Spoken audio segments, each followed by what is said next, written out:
Hello and welcome to another episode of the Computer Game Show, brought to you by Spong.com. My name's David Turner. I'm here with James Farley. Hello. Matt Murray. Hello. And no Sean again this week. He's still waiting for that internet to be turned on. So we got an old friend back on the podcast. It's Chet Roivas. Hello. Where the fuck have you been? Elsewhere. Doing what? Something else. I don't trust you in the slightest. Watch it. We've got our old mate Chet back on. It's been a nightmare because he's been asking non-stop questions throughout the week. That's just, I mean, honestly, no one's given us this much grief leading up to a show. Chet. Well, it wasn't grief. You asked me to come on. Yeah. And I thought, great, I've got a couple of games lined up that I'm going to be playing, so why not? And then late last week, in a tone that's best described as megalomaniacal, you started talking about the wild success of this program and the amazing download figures and everything. I just, hey, if you want to get someone else on, go ahead. But then you were just like, well, I'm not even referring to that. I'm referring to the fact that even today you asked us, what happens if one of us needs to go to the toilet? And I'm like, mate, honestly, Harry's less work than this. To be fair, that is a question I've always wondered about, but I've been too scared to ask. Hold on, so what have you been doing if you needed to go to the toilet during a recording? Have you just really pissed don't yourself? want to know. I'm doing a wee-wee. Has the sales of adult nappies gone up since we started recording this podcast, James? Is that what you're saying? No, there's contingency plans, but I'm not getting into that now. No, we are getting into that now. What are the contingency plans? What have you been doing? I've been not drinking before the show, is what's been going on. You've been trying to... It's not a joke. It's a long time. It's like 2 hours. You can hold it in for 2 hours, I'm surely. constantly drinking Yeah, if I through the don't show. drink loads, I'm a lot older than you are. It's, You're not that much older. You acted like you're a 60-year-old. You don't just sit there pissing constantly, do you? Not 2 yet, no. hours? Jesus Christ. I mean, I'm getting bad. I'll admit that. But, no, I'm not. Do you have to get up in the night? No, actually. Recently not. But then... I don't want to get into this. This is a whole I only thing. sleep for an hour and a half. I want to get into this. You don't have to get up in the middle of the night. I don't believe that. If you're so worried about you see, look, you're totally misrepresenting this. It's like it's not worried about I'm it. It's not. just like I'm just that's reacting just another to facts thing you've told me. It's just another thing you don't want to have to think about. You know. This is why I podcast on a commode. So you can do your business. Right on that toilet. The thing is, though, James, I'm not being funny. This is all pre-recorded, obviously. We're not going out live or anything. You could just say, guys, can I go for a piss for a sec? Yeah, sure, fine. We'll just stop for a little bit. Yeah, but knowing what you're like, I don't really want to do that because you'll just make a big issue out of it. Everything, you just make a big issue out of everything. So why would I do that? Well, you do stuff that is easy to make a big issue out of. Like, for example, just before we started recording tonight, we all got together, logged on, James come into the Skype chat and he went, "Oh, guys, there's a bit of a problem at the moment." I don't sound like that. But go on. What's that, James? A little bit like that. "Oh, well, it's National Switzerland Day, and I don't know if you can hear in the background." All of a sudden, oh, can you hear that? Oh, I might have to listen to it. Oh, you can hear it, can't you? Jesus Christ, James. Fucking useless. Absolutely useless. You must have known it was Switzerland National Day. I did know it was Swiss National Day. I just didn't know they were going to start having fireworks at exactly the time you decided to start the show. They're trying to scupper the show. That's the problem. Anyway, we should get on to talk about computer games, shouldn't we? What happens if I need to go for a piss? Just let me know. Put your hand up, All and I'll give you a pass to let you down. Don't drink before the show, mate. So, no, seriously, how have you been? You gotta be fucking kidding. What the hell was that? That was some sort of sparkler in his bedroom. What the fuck was that, James? I don't know. I'm in a hotel room. I don't know what that was about. Right. Okay. What you're going to have to do is put your mic on mute until you're ready to talk, because this is going to be a fucking nightmare. Yeah, sorry, Chet. We sort of brushed over you there. How have you been? Have you been good? Yeah, fine, all good, yes. Still playing lots of computer games? Not really, no. Why not? It's just one of those things I've stopped enjoying. I play, if it's a game where I can pair up with my friends cooperatively and shoot people, then I'm all over it. That's basically all I play now. But I mean, you say you don't enjoy it. I'm constantly getting messages from you saying, "Come on, what the fuck are you doing? Come on now." Overwatch, yeah, a shooter. Yeah, a bit overrated. But we'll get to that. Right, should we go through the news this week? Because there's been a few things happened. The first will interest James, James, are you still there? It definitely will. I mean, I've got something prepared for that as well. So, right, okay, so let's get straight to the Eurogamer article, which actually I'm quite furious about because that broke soon after we recorded with Chris last week. And there's no way he didn't know about this. He could have given us a bit of a heads up. You know what I mean? He could give us exclusive, definitely.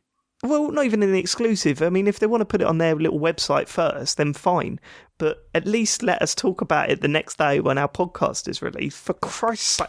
Anyway, so the NX, lots of details have leaked from credible sources, apparently. None of them have been named, obviously. But by the sounds of it, it's going to be a portable console. That's the idea. But the portable console comes with a dock that you could put your portable console into, and it will appear on the TV screen, right? That's the basic concept. There's also this stuff about detachable controllers from the screen. So the screen works as the console, and the controller can be detached and used separately. Now, there's a diagram on the Eurogamer website which makes it look fucking awful because it shows two parts either side of the screen that look quite similar, that you pull off and use as two separate controllers. I don't think it's going to be like that. Here's what I got from that article. You've got the screen, you've got the controller either side, you can detach them, put the screen in the dock, and then link the two separate bits together to create a normal sort of pad. That makes more sense to me. And if it is that, I'm fucking well excited. That sounds brilliant. Perfect. Okay. Why is it perfect? Is it just for the same reason that you like the Wii U? Yeah, I think I've been thinking about the Wii U a lot because I've been playing it a lot recently, and I don't think that I would be playing that console at all at this point if it wasn't for having a young child in the house. So that sort of takes it to the next level. Harry, by the time that comes out, Harry's going to be sort of starting to get into games and stuff and starting to play games and that. And to be able to buy one system that covers both, sitting in the car when he's playing or, sitting at home and playing is perfect. I think I think this is solely aimed at parents and, solely aimed at kids, but is good enough for parents to want to buy it for their kids. If you didn't have kids, though, would it still appeal to you on any level? No, but I'm not 100% sure another Nintendo machine would do, because with the Wii U, I enjoyed what I played, but I didn't really put that much time into the Wii U until, Harry started enjoying it and started wanting to play it and all that. And all of a sudden, I'm playing Mario Kart pretty much every day, or Mario 3D World or something like that, and looking for new Wii U games and being really disappointed by the lack of. That's mad. There's a load of really good Wii U games that I've played and enjoyed over the last year or so. Like what?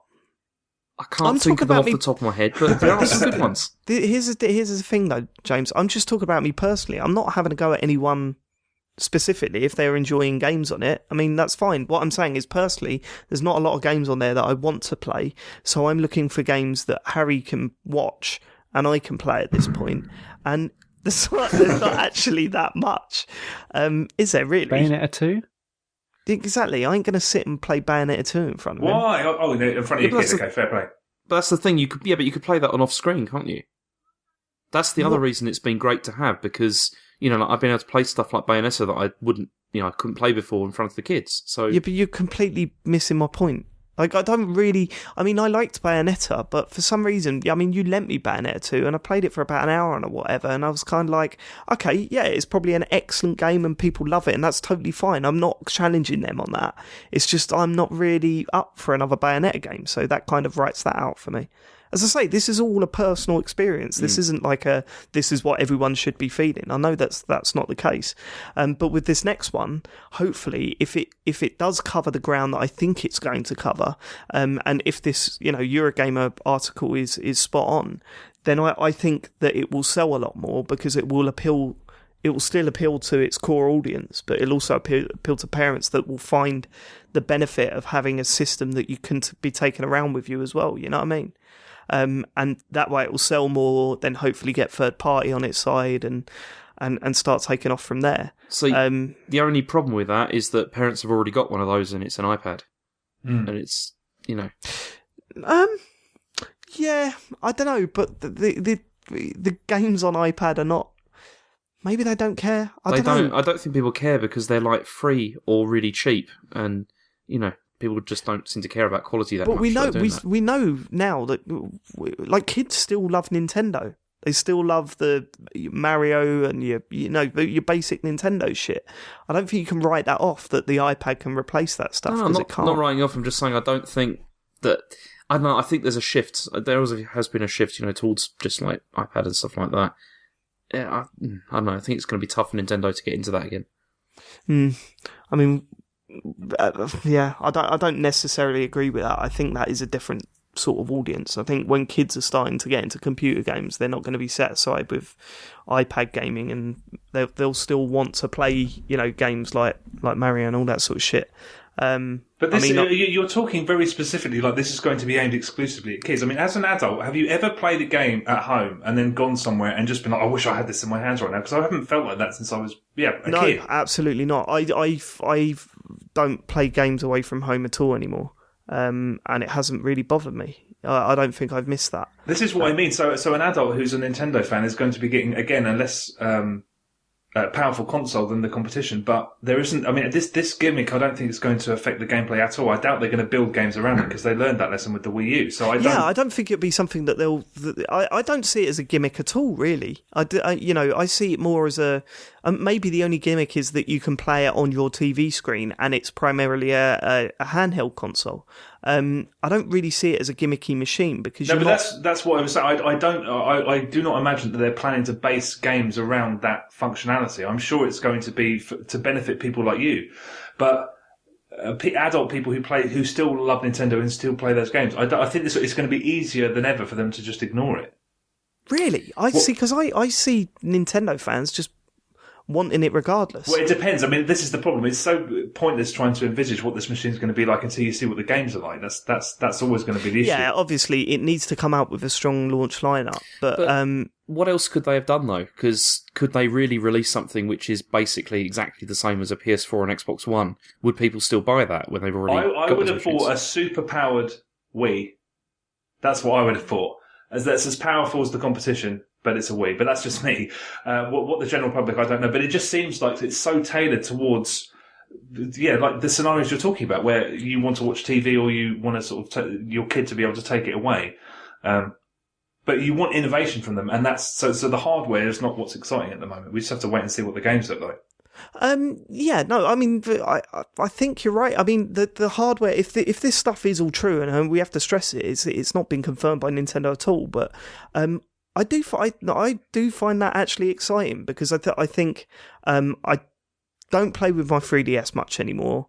I play on my Wii U all the time because they're the games that the boy wants to watch. I think combining that, and instead of releasing two separate things, combining it into one thing is much more of an interesting prospect for me. It sounds I know it sounds ridiculous, but it sounds like you're getting two consoles in one.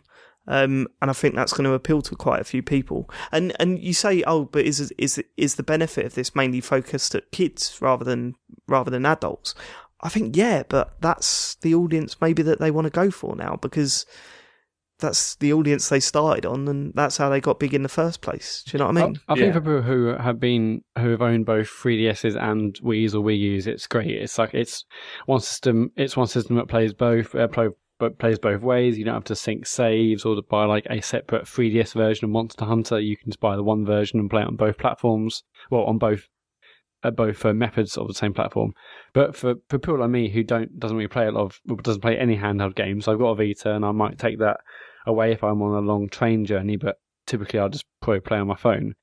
I think I'll buy it, and I'm definitely excited about it. I'll probably buy it and just leave it in the dock the whole time and rarely take it out of the house, I guess. Well, that's an option as well. And the only thing that worries me really about this idea for a console is how big the screen's going to be. Mm-hmm. And what I mean by that is that the screen isn't just a screen, it's the console. And if you make that, if you want it to be comparable to even say, like more powerful than a 360 and PS3, but obviously not as powerful as the Xbox One and PS4, which is kind of where people are putting it. How big is that console going to have to be able to cope with that amount of power?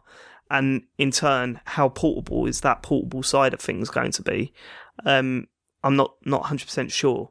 And then when you factor in detachable controller parts, that's going to make it slightly chunkier as well. And what are we talking here? Like an iPad size thing? Are we talking about a portable console the size of the current Wii U controller? See, that'd be kind of hideous, wouldn't it? It's going to be massive, isn't it?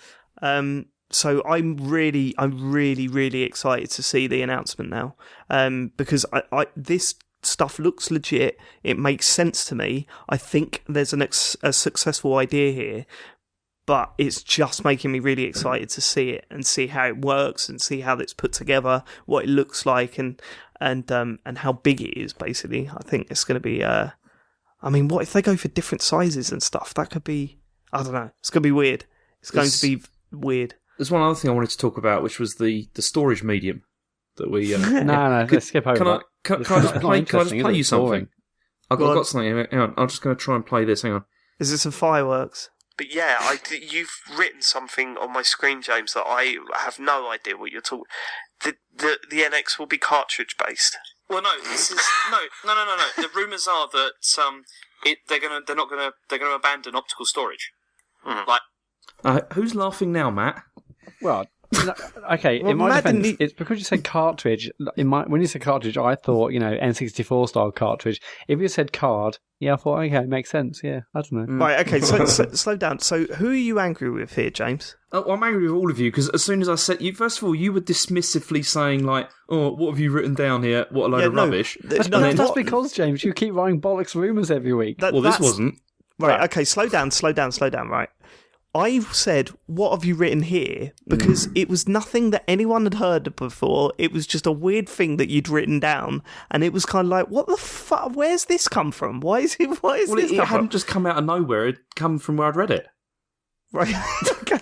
Well, where did you read it? It was on like Eurogamer or something like that. And then you guys were just like, I haven't read that yet. It can't be real. No, it's not that we said it. First of all, you write so much bollocks that at least one thing turns up real. Name one other thing that's been not true that I've said. That the FA Cup final would not be on the ITV since this show began. Well, how long have you got? I haven't got the audio files on me. I mean, listen, Matt, you were so confident about this that I was talking bollocks that you had an app bet with me. Yeah, that was for the show.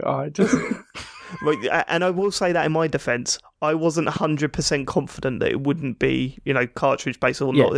Thinking about it now, it was a ridiculous bet. It was obviously not going to be CD based because that would mean it's a massive. I mean, think about it, it's been like a massive CD in this rumoured handheld console. Obviously bollocks, but kept it interesting. And James turned around and said something like on Twitter, like, we better wait for the official announcement before we pay off the bet. And I was like, yeah, fucking right. You can't just have now. Based on rumour. You might as well, Matt, because you were wrong. And also, I'm thinking app bets aren't big enough punishment. I think next time we go to app bet territory, we need to start thinking of different forfeits and different bets, to be honest with you, because we need to get serious with this stuff. I've got a few ideas in my head. I said up to £3.49. I'm not made of money. That is serious shit. Yeah, but isn't that over the two bets? Isn't it double or nothing for the next bet? Because what was the other bet? That F-Zero would be announced within a year of its launch. Oh, man. Whose idea was that one? That was Matt. Matt said that it's going to be announced. I've had a couple of drinks on that show. And I think it's a possibility. It's an easy way to get a lot of people on their side, Yeah, big style. Wouldn't be a bad shout. Anyway, so that's the NX stuff. Also this week, apparently, No Man's Sky has leaked and someone's already finished it. No, it's definitely. Someone bought a copy off eBay for like $2,000 and it was a legit version. No, he paid for early access or something. It was like $1,300 he paid. Right, hold on. This is already starting to sound like the bollocks. No, it's real. Got different stories. Have you not seen the videos? No, what are the videos? The videos are the package arrives and the guy's like, I'm not sure if this could be legit, but I thought of the video here. He puts it in it's like, okay, there's like 3 possibilities here. 1, there's no game inside. 2, there's no CD inside the case. And 3, when the DVD game goes in the machine, it won't load.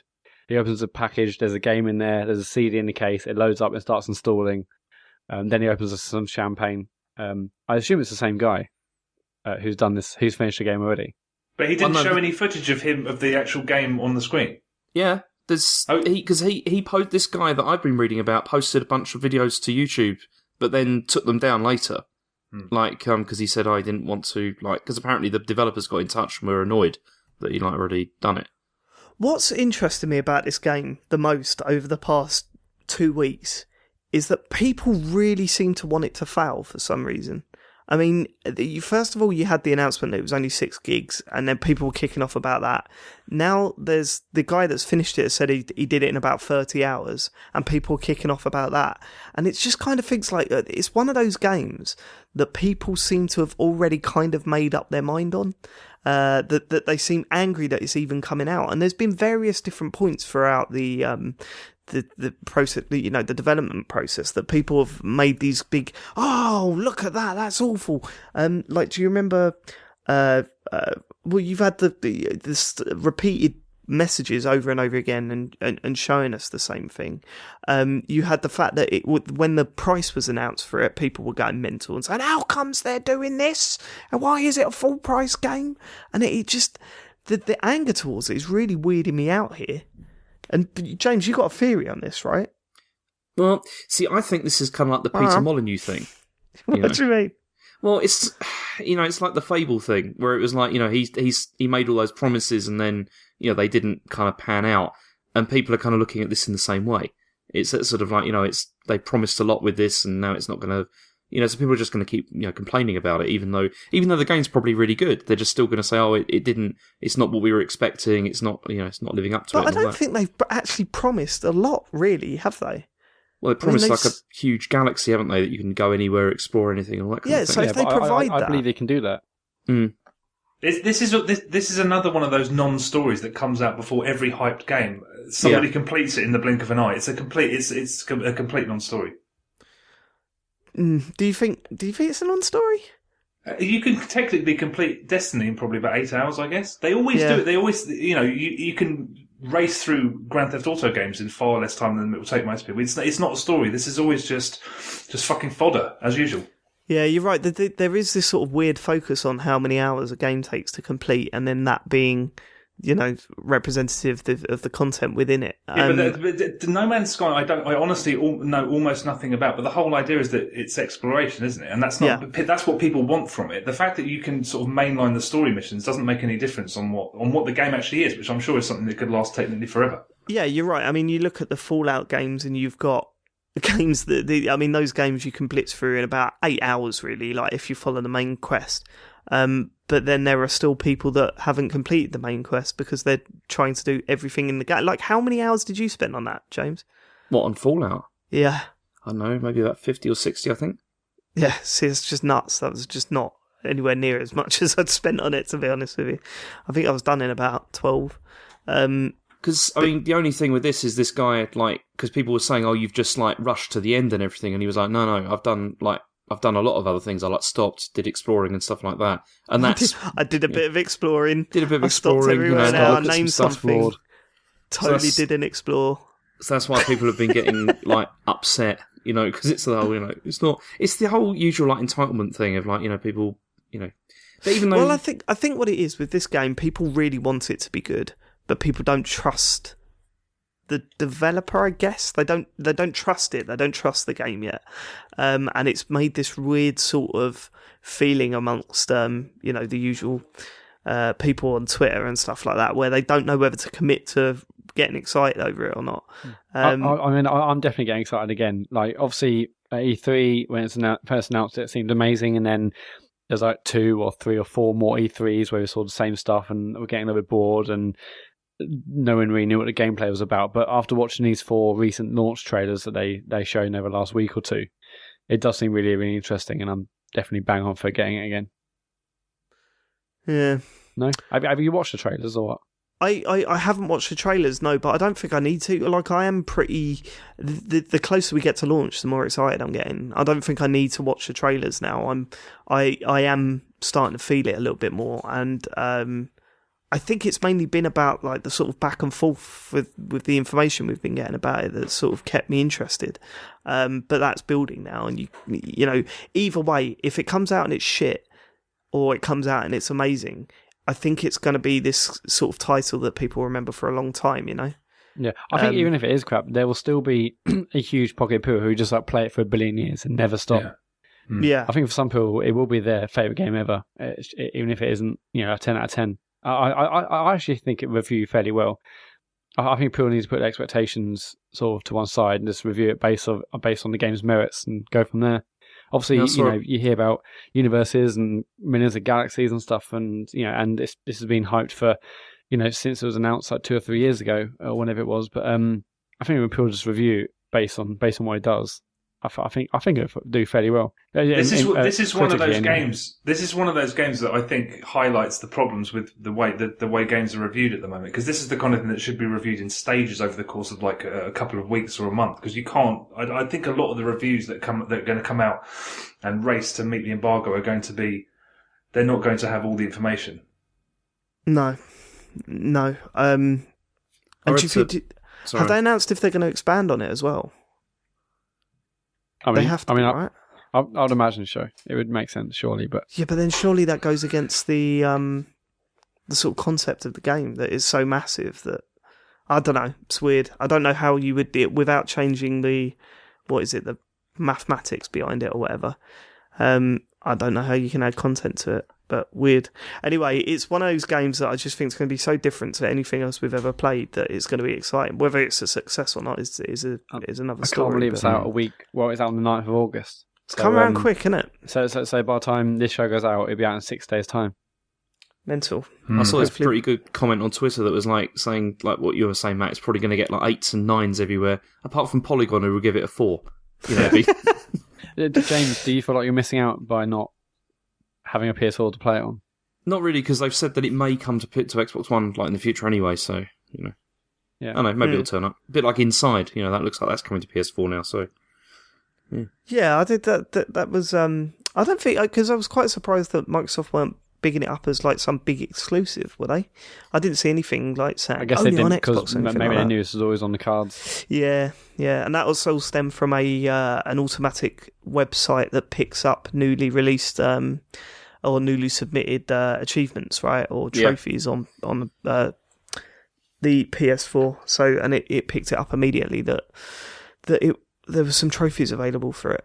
So looks like it's on its way. Anyway.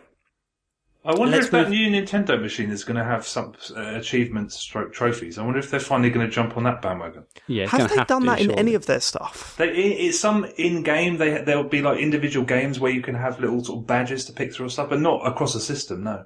I mean, the closest I got with that is the coins. You know, like the coins you can get from like the walking and stuff like that, and you can use them in game and stuff. But yeah, there's no like achievements or anything. Is that a Nintendo thing to do? I mean, it's kind of the norm, but I wouldn't give a shit if they did or didn't, to be quite honest. No, I wouldn't either. I mean, I suppose that would be completely opposite to what they're doing at the moment. That would show that they were trying to sort of stay with the pack, whereas they're not like that at all. Do you know what I would like to see? Some sort of proper Twitter integration with a Nintendo console, because people obviously love sharing their stuff on Twitter. You know, when Miitomo come out, my Twitter feed was actually full of people taking photos and all sorts of stuff like that.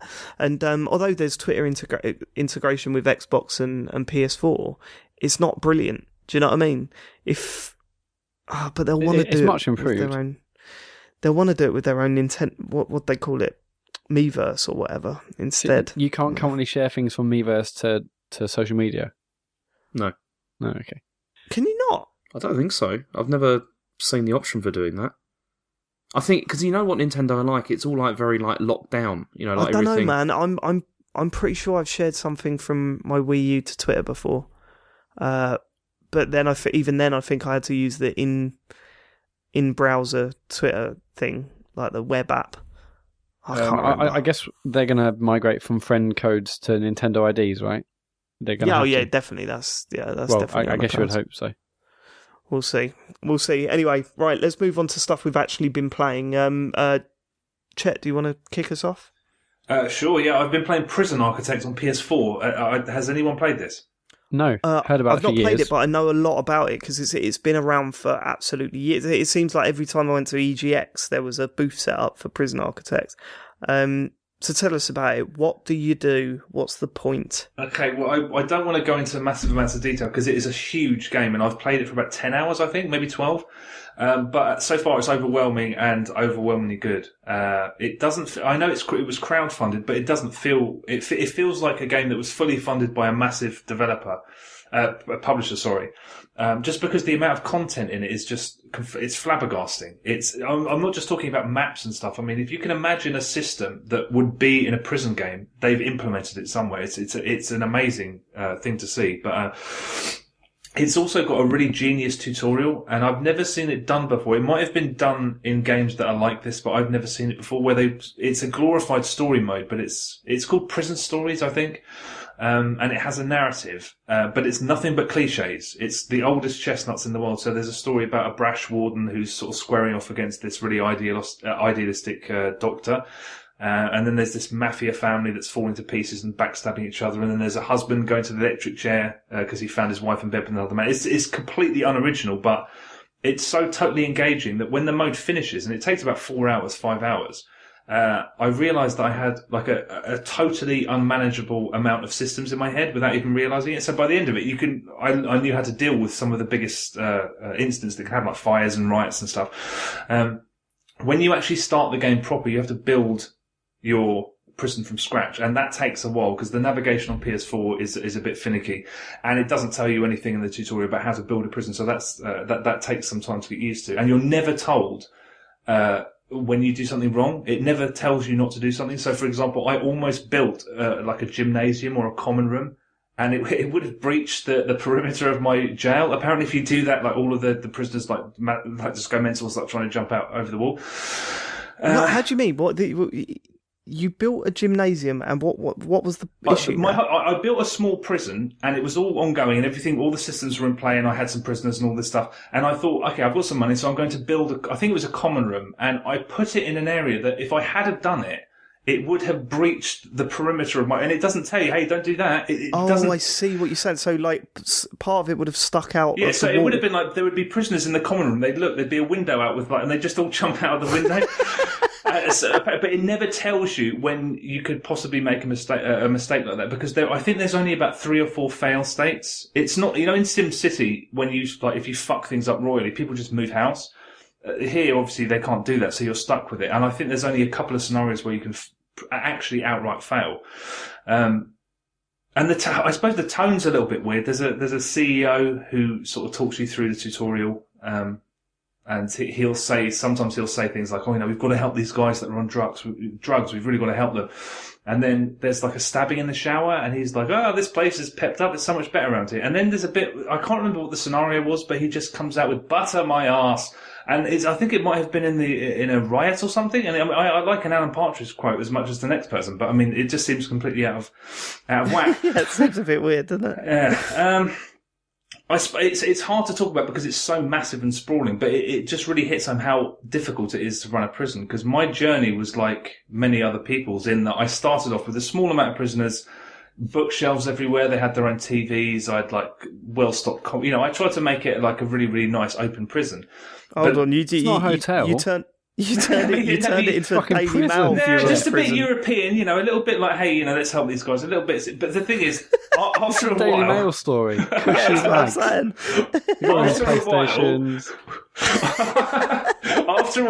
what happens is the only way you can make more money is that you get more volatile prisoners in, because they net you more money. And the space of time it took me to go from that to fucking sniper towers all around the corners and just shaking down the cells to try and fuck them up because there was contraband going on. I mean, what's interesting is trying to keep that sort of balance at the very beginning, because before long you just start thinking that, and you can let everything go to shit. You can let the cells go to shit. You can let everything go to hell, and the game doesn't end. It just makes it completely unmanageable. So there's essentially no wrong answer. It will just, if you want to let the prison turn into the worst prison that's ever existed, then they let you do it. But it's perfect Sunday gaming. I mean, it's so enjoyable. There's no quick fix. You can't play it for half an hour and expect to get anything out of it. But I'm looking forward to it. Like, really, it's a perfect Sunday afternoon game. Does it ever try and push some sort of agenda onto you? No, never. No, this is what I mean. You can be a hardline bastard from the beginning and then just keep your fucking... They can live like dogs and you can just rule with an iron fist and do whatever you want. There's no agenda at all. I think that's one of the things. No social commentary of kind of that's the best thing about it. You can twist everything however you want it to go. It's overwhelming. Honestly, I played it for, I reckon, probably about 12 hours realistically. And you just can't believe. I mean, you can have stool pigeons like grassing for you and stuff, and you can have psychiatrists and drug treatment programs. I mean, anything you can imagine in a prison game is there. So I wouldn't feel comfortable really, really talking about it with any authority unless I played it for like 10 times what I've played it for. But it's really, I can't wait to play more of it. It's really, really strong. If you like games like that in any way, shape or form, then yeah, I mean, it's like 12 quid, 15 quid, I think maybe on PS4. Is it single player only, or are there any multiplayer components of any sort? You can design, you can play with it's like user created maps. So when you design a map, you can upload it, and there is actually another mode called escape mode where you play as a prisoner and you have to escape. I haven't played that yet, but apparently that's a lot of fun because people design maps exclusively for people to try and escape from them, which sounds like it could be a lot of fun. That sounds great. Yeah, it's a fucking cool game. I'm really looking forward to playing some more of it. Yeah, that's weird. I've never heard anyone talk about it like that. With those sort of games, that style of game, I always find myself sort of, I don't know, kind of like putting my own stories into it and sort of looking into characters. Oh, you can like watch individual prisoners and you can just fuck with them and see what happens if you want. Like I had this guy that was running like the whole of all of the contraband in the prison, and that's a really cool thing. If there are factions and gangs, and say, for example, you shut down someone's contraband business, then you have to be really careful when you seat them for meals because they'll just instantly kick off and there'll be just bloodshed everywhere. So you have to seat them in like time slots and stuff. It's I mean, honestly, I'd love to fucking have played this for 100 hours and speak about it with some authority, but. Yeah, I mean, you can do all of that stuff. But did you sort of fall for any prisoners? Did you kind of start feeling sorry for a particular one and then treating them nicer? I don't think I've played it for long enough, but you do start. Like, I remember I was trying to manage a riot and you just see guys sort of standing there watching and just shuffling around and you think, oh, well, what's his story? You do get wrapped up in it to that extent, but I haven't, like I said, it sounds like I've played a decent chunk, but it's nowhere near. I mean, there's so much stuff here to get your head right. It's one of those games that you buy and you play for like 3 years. Yeah, it sounds fucking excellent. How dark does it get? I mean, is it like solitary confinement? Do like prisoners kill themselves, or is it fairly lighthearted? No, it's not like. I mean, it looks nice. It looks upbeat, but it's not lighthearted at all. I mean, actually, you have to. If you really want like a super prison, you have to get death row inmates, and there's a countdown to when you have to basically put them to the electric chair, and you have to deal with that yourself. So, although it looks like a cartoon, it's completely frank. It's absolutely frank about everything, about the drug abuse, about all of that stuff. It's honestly the word I use is overwhelming, and it's really is just like, wow, I can't believe that a fucking tiny little team made this. Not even with the relentless funds from like a massive publisher. They must have slept at their desks because it's just like you really get a sense of how much work went into it. Well, that's mad. It just sounds really excellent.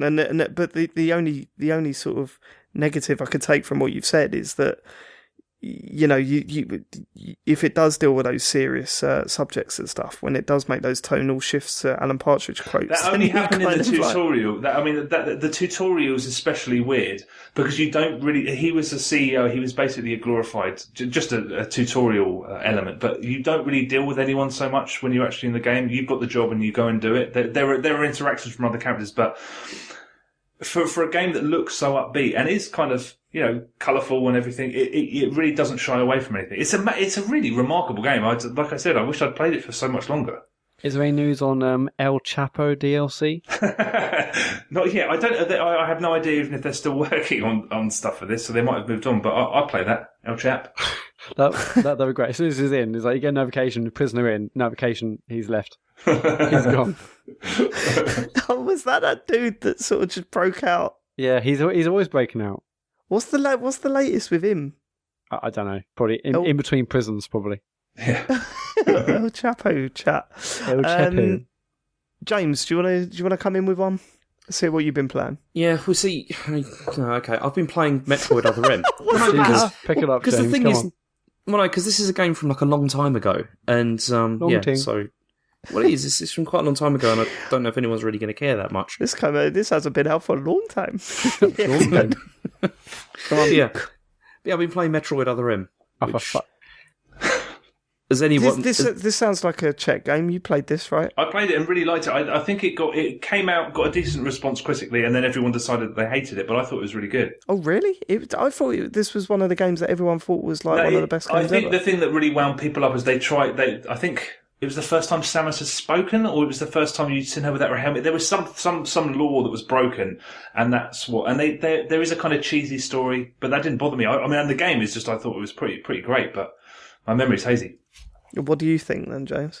Well, you see, I kind of agree, because, you see, I mean, it's a continuation of Super Metroid, and apparently they kind of, like, retcon all of the Metroid Prime games because of this.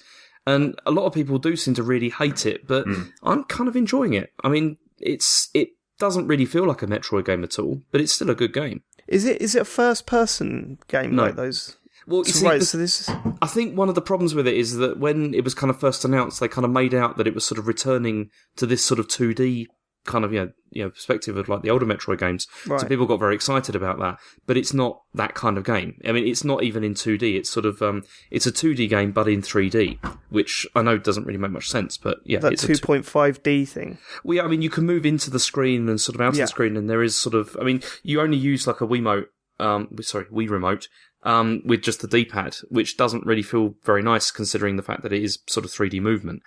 But the biggest problem with it is that it's not a Metroid game because there's no exploration at all, really.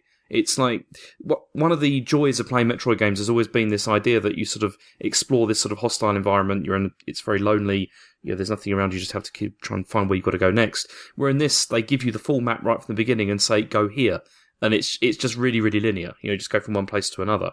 But, I mean, the other thing that people seem to really dislike about it is the cutscenes, as Chet said, because there's a lot of story in this. What's so good about... Sorry, I missed that. What's so bad about the cutscenes? Well, I mean, the thing is it adds a lot of sort of backstory to this that I think most people don't really want to know. I mean, part of the fun of, again, as I said, of Metroid is that you don't really know a lot really about like the character, and it's all sort of very lonely, but suddenly they've sort of added all this sort of backstory to it, but then also the cutscenes are really sort of cringeworthy in places, and it's not that great. Doesn't she have a crush on one of her superiors in the army or something like that? I remember that wound people up a tree. She was like, she fancied someone, and they thought that's not Samus. Yeah, there's this whole thing where they try and make out that she's like this sort of, basically she's like this sort of weak girl that's being like sort of helped by this bloke, and obviously that doesn't go down very well. That sort of idea. And I mean, it's just, I mean, the cutscene qualities are really good though. I mean, they look really good. Like especially for the time, because I mean, this came out quite a long time ago. But it's just the content is, it kind of does make you cringe, when you see it. I mean, it feels like a Team Ninja game, which it should do because it's, Ninja Gaiden. They made this as well. But I mean, but it is really fun though. It's really fun to play. It's just, if this wasn't didn't have the Metroid name on it, I think a lot of people would have enjoyed it a lot more. It's just that it's not what people expected. Weird one, but that's not the only Metroid game you've been playing this week, is it? What started this Metroid revival for you? Well, you see, I've gone away, so I'm in Switzerland at the moment, and I was allowed to bring a console with me, which was not bad. You were allowed to bring? Well, I said to Chen, I was like, can I bring something with us, because we're going to be here for like a month. Can I bring my toys? No, because it's not that. It's the weight, isn't it, of like carrying all the stuff like in luggage and everything. You should have just brought your Scale Electric, James, it's lighter. I'll tell you what I could have brought, Matt. I could have brought my Barcode Battler. But, hey, that's a great machine. I had one of those, Matt. Don't worry about it. Yeah, everyone did. Although I bought one on a lie, because my friend at school turned around and said the Barcode Battler is a games console where you can scan a barcode in and get all sorts of games on it.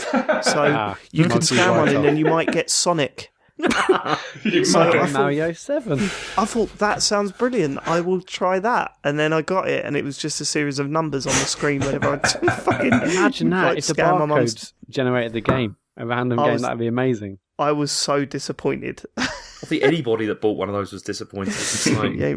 You ain't wrong. All right, sorry. That was in reference to the sort of the other podcast that James and Matt do called Interface. Greatest theme song of all time. You're a big fan of, aren't you, Chet? Love it. I listen to it on repeat and just loop it over and over again. If you like it, it's at the end. It's double speed. It's like half the speed at the end. Listen to that one. It's even better. That's right. I mean, I didn't even listen to it on normal speed. I'm always on 1.5 anyway. So yeah, but do you know what makes me laugh is that at the start of the latest Interface, Matt and James are going, "Oh, see, the reason we're so late is because Dave asked us to record the computer game show." Yeah, sorry, I didn't let you do your little side project. It's got about 6 listeners to come over to this massive juggernaut of a podcast that has, fan base across the world, mate. Over 60 countries downloaded on, you know what I mean? Priorities, lads. Priorities. Jesus Christ. Both great shows. Well, this is a great show. I've heard both Interface. Great shows. Let's agree to disagree. Both great shows. James, what was the other Metroid game you've been playing? So I've been playing Metroid Blast Ball. What the fuck is that? What is wrong with you? This is a free game. This is like a free 3DS game. Which, because do you remember they announced this game called it's Metroid Federation Task Force or something last year? Yeah, I remember. It's the one that they released it, and then there was like on YouTube, everyone was just saying, "Please don't make this game. It looks awful." And it just had like make it amazing. It was just overwhelmingly negative, and like people were like writing to the developers and saying, "Please don't do this," and that kind of thing, which is just kind of insane. But anyway, what they've done is this was, I think, supposed to be like a mini game that was supposed to be part of that game, which they've now released as like a free. People are saying it's a demo, but it seems to be pretty like fully featured. It's got everything. But I mean, I haven't played it that much. I've only been playing it for like a day or so, but it's actually not that bad. I mean, I haven't played Rocket League, but a lot of people say that it's like a less good version of that on 3DS. Yeah, I thought that what your reaction would be. See, a less good. I mean, Rocket League is an incredible computer game. You better be fucking right when you're comparing something like this to that. That's what I'm saying. It's like maybe like a less good version. But from what I've seen of Rocket League, this looks pretty similar. Like as in, like in this game, you're sort of get into a mech, and then you just have to try and shoot a ball into the opposition's goal. You also think PES is FIFA to Rocket League? It's pretty similar, yeah. It's yeah.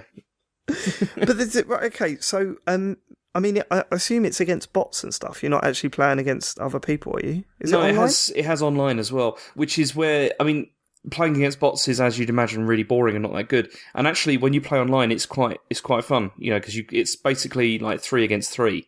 But the biggest problems I've had are with the connection, because as with a lot of Nintendo games, it's not that great. It usually, whenever I try and start a game, it takes about 4 or 5 attempts before it will actually connect to the service and then sort of try it. But playing it, I just kind of felt it's a real shame they didn't make like a better looking version of this for Wii U, rather than like pushing stuff like Lost Reavers, because this is actually could have been quite fun, like if they'd have released something like this for free. It's weird how I've never even heard of it. This is bizarre. Yeah, because I know, but you don't play like 3DS games or anything, do you, that much? So no, not anymore. What's Lost Reavers?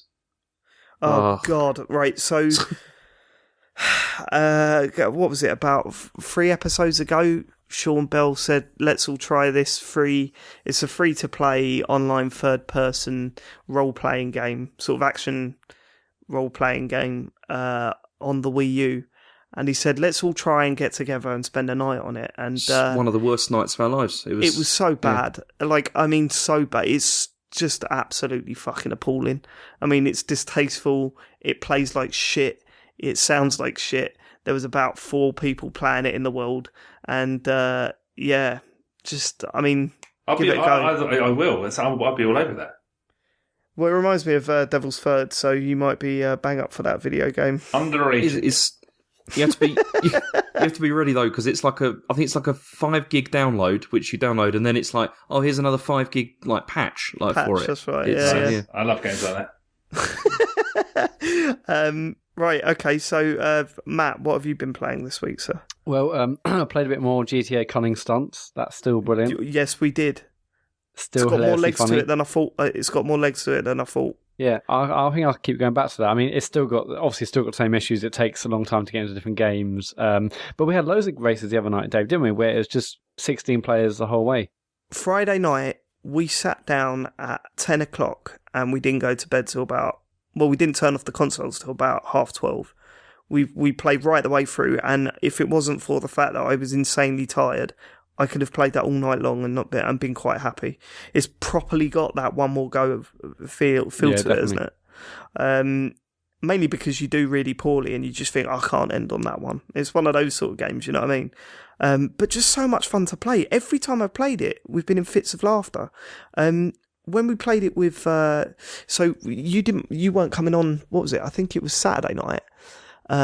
Nick, John, and I played it.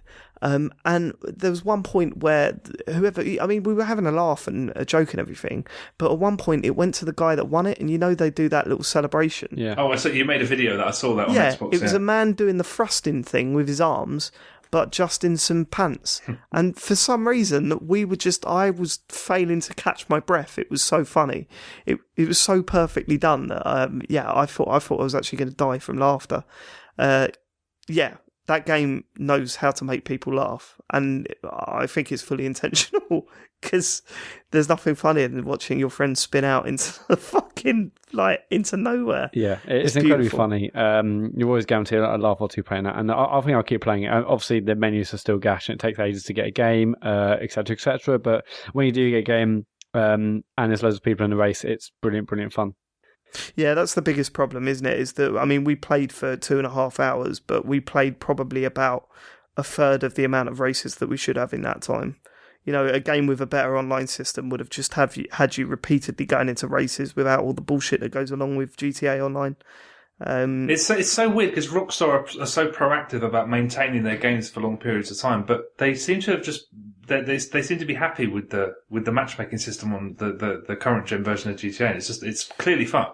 Yeah, well, I think what it is that they want to focus on sort of an experience that doesn't feel like a game. They want to sort of incorporate all of that background work into the actual playing of the game. So that's why you're getting this sort of, hey, if you want to go on a mission, then you've got to get in your car and drive to the mission and stuff like that. And I think the concept of that is better than any of the execution I've seen in any game. But I think, doing that, but then having to sit in a menu for half an hour, there's got to be a better way of doing it. Absolutely, I totally agree. I don't think they've nailed it at all, and I would much prefer them to just go to a menu and say, I want to play Cunning Stunts, and then it's searching the whole, having servers full up, and then you pick which games you want to join and stuff like that. It just... I wonder how they can improve it if they were to properly split it off from GTA, so there was a separate download, a separate game, and it was stripped back. It's still GTA Online, but somehow maybe there was probably loads of stuff and loads of other codes that's related to single player missions that they don't need. Maybe they could slimline and actually make it a much better, much more efficient game. That's exactly what they need to do. However, I don't think it fits in with what they want to do with online stuff. No. And they're going to keep trying this shit until they get it right, It's just so strange to see such a really talented developer bring out something like this that, for me, just feels completely broken. There's not much content in it, though, is there? The Cunning Stunts DLC, isn't it? Just 12? Is it 12 tracks? Is that it? They added new tracks. Yeah, they added Matt? more this week. I think there's more than 12. I would say as much as 30. There's always new ones I'm seeing, even if the favourite ones are still getting picked. But yeah, they added a few more sea-based ones last week, and some new vehicles, new missions, all sorts. Have you guys spotted a properly brilliant track that stands out? Oh yeah. Plummet is incredible, and it got picked when we were playing with Nick and John, and I was genuinely a little bit worried because I was kind of bigging it up, and then it got picked, and I thought, oh fuck! But then everyone just went, oh no, this is the best. I know you are the best. So we had a good time. Yeah. Anyway, apart from that, I've also played the first 45 minutes or an hour of Until Dawn. You sent me that last week, didn't you, Dave? Yeah, I'm really interested to hear what you think of it. I know you're very early on, but what did you make? It's super early doors. But so far, I'm enjoying it. I mean, we'll go on to font chat later, but the font is rubbish. I didn't even notice. We'll come on to the font chat later. The font on the box. The what, say? The font on the cover? No, the font in like the in-game menus, it just looks rubbish. Anyway, no doubt we'll talk about other fonts later. But the game itself is fun. Again, I'm only like an hour into it. It at first it felt quite overwhelming because you're sort of thrust into that scene where everyone's having an argument, and nothing's really, I think it's got quite a poor intro. Obviously, you're thrust in. You see like the scene of everyone arguing in the house, and you see like a shadow outside. I'm like, am I supposed to be watching this? Am I supposed to be knowing everyone's names? It's felt like quite a rushed, quite a sloppy intro, and then really the thing you're playing is just the pre-credit sequence that sets up the real game. But yeah, no, I didn't feel the intro was sloppy at all. And stuff. I didn't feel it was sloppy at all, that intro. I think you'll probably look at that in a different light after a little while, because it kind of, for me, it sets up. When you're playing this game, you're probably still in that mode of, what would I do? What's the right choice? What should I do here? And I think soon enough you start realising that you don't actually care about any of the characters like you usually do. I didn't have time to think about that. I just felt like instantly I was being asked to make decisions. I'm like, I don't know, the setup seemed really poor, but it really only really sets up once that first little bit's done. But I don't understand the criticism. What was actually poor with it? Well, so as soon as the game starts, you see like a log cabin. It's snowy. It's dark outside. There's people arguing or saying. I think there's like a guy. It was like tricking a girl to get her into the room. Yeah, there's a scene to trick the girl to think that she's like pulled this bloke, right? Yeah, but I don't know. It just felt really rushed. I'm like, who am I supposed to be? I didn't know any backstory. It just to me felt really, really rushed. But I guess the whole point of that is just and then at the end of that intro, like I basically selected something that meant we're doing spoilers, right? Yeah, well, right. I mean, it's the first hour of the game. Well, okay, at the end of the intro, basically both girls died. I'm like, I just like pressed a button and two people are dead already, and I didn't know if that was the right. You're totally thinking about this game in the wrong way at this point. You're very early on, so I'm not saying that you're doing it wrong. I love the fact it's got real actors. Because I've been watching a lot of Mr. Robot because it's brilliant. Watch Mr. Robot if you haven't already, and it's got Rami Malek in it, so he's in Mr. Robot. It's quite cool, and it's just good recognising other actors in the game. I'm interested to see what it does because it feels like it's quite Walking Dead-ish and maybe sort of Life is Strange. It's a similar sort of game, but it looks already like it's doing different things. I mean, so I'm interested to see where it goes. The tone in this game is totally different, and it really makes things feel different.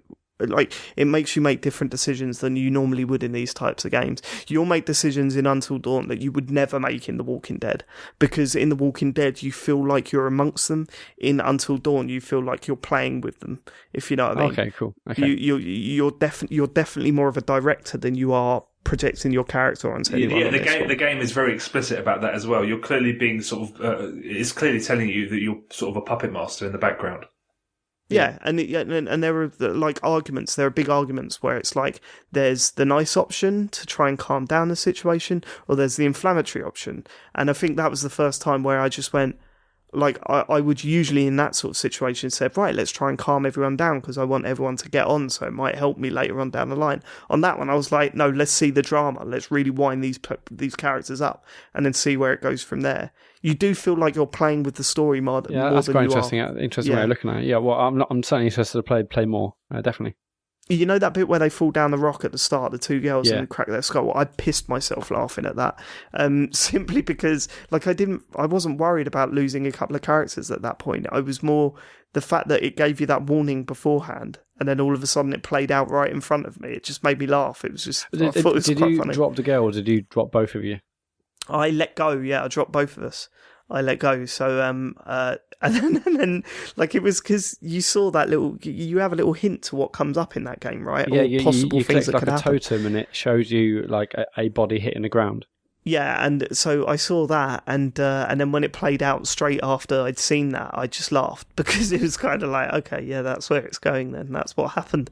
I fucked up, but it just didn't bother me. I don't know. It's just I think that game nailed something that is completely not what other games like it have tried to achieve, but as a result, you totally look at it in a different way, and it really, really works. What's really good is obviously we've had Walking Dead, and that was a particular type of game. Life is Strange was a teen drama. This feels like a sort of teen horror, like a Scream, or I know what I did last summer. So it's great that these sort of different genres of game are coming out in this same sort of style, and I think it's really interesting. We're all waiting for the first comedy that comes out. Yeah, It's like a Seinfeld, the game.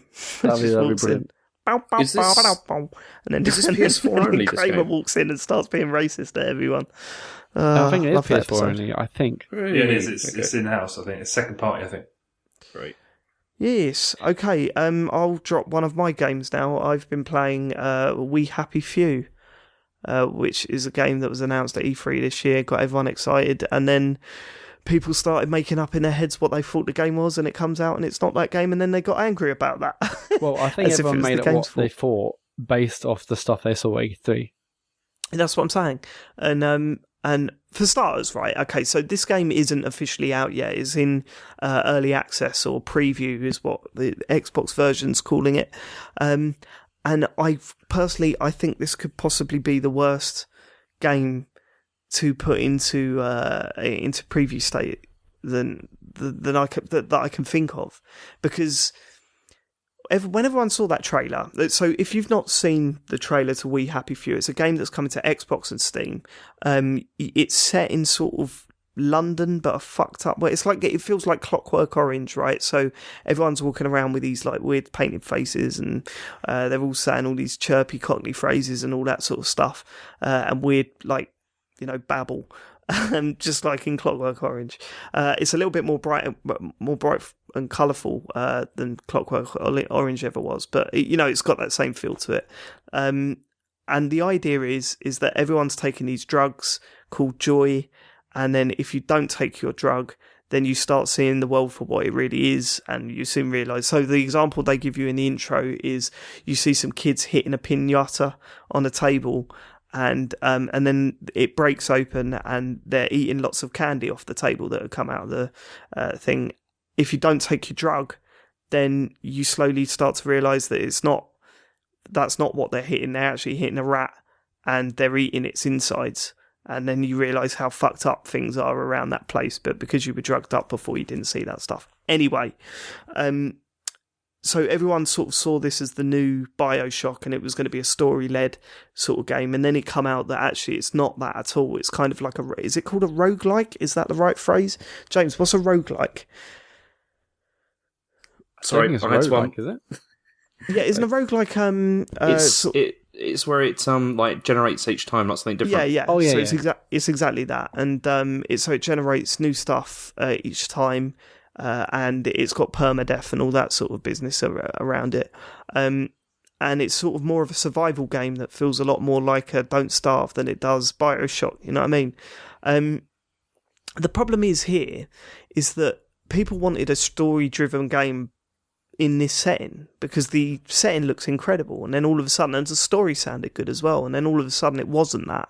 But then the developers have said, no, there is a story mode in this, it's just not in the game yet. This is more to just, test a few things out. And this really does feel like alpha stage at best. It feels really cheap, really clunky.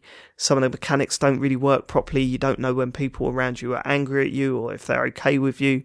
There's not really that much to do other than just to try and stay alive. I've come across a few missions here and there, but they don't seem very well rounded out. It's not clear what you have to do and where you have to go to achieve it. I've read about people managing to do stuff in it, but the end result hasn't been worth the payoff hasn't been worth all the effort you have to go through to try and stay alive while ticking off these missions. And it's just really scruffy, which I suppose is the very definition of this preview program and what it's there for. But when it doesn't represent the game that is supposedly coming out as a result of this, then what's the point? Surely all you're going to do is turn people off of your game. It doesn't make sense to me. Have you not tried this yet, Matt? No, I downloaded it and I never got a chance to play it. So it doesn't. So how many sort of story missions does it have in this early? I don't know. I haven't looked into it. I mean, there's no story missions in this game whatsoever. There are so far in this preview state. There are side quests, and I've come across. So the one I saw was there was a guy laying down on the floor, and he was really injured, and he was asking, "Hey, can you help me out with this? Can you get me this? Can you bandage me up?" Now, obviously, bandages are something you need in that game to stay alive, but I gave him the bandages, and then he said, "Oh, can you get me some water?" So then you've got to get him some water, and then you've got to do this, and then I got to a point where it's just like one step too far. Like I didn't really know where to go to get him the next thing on the list, and then by that point I was kind of lost and got confused, and then went off and did my own thing. So what I did in my playthrough, I basically didn't take the pill, left the facility that was holding you, then started you sort of walk up in this open area, which I'm assuming is the stuff that generates as every time you launch the game.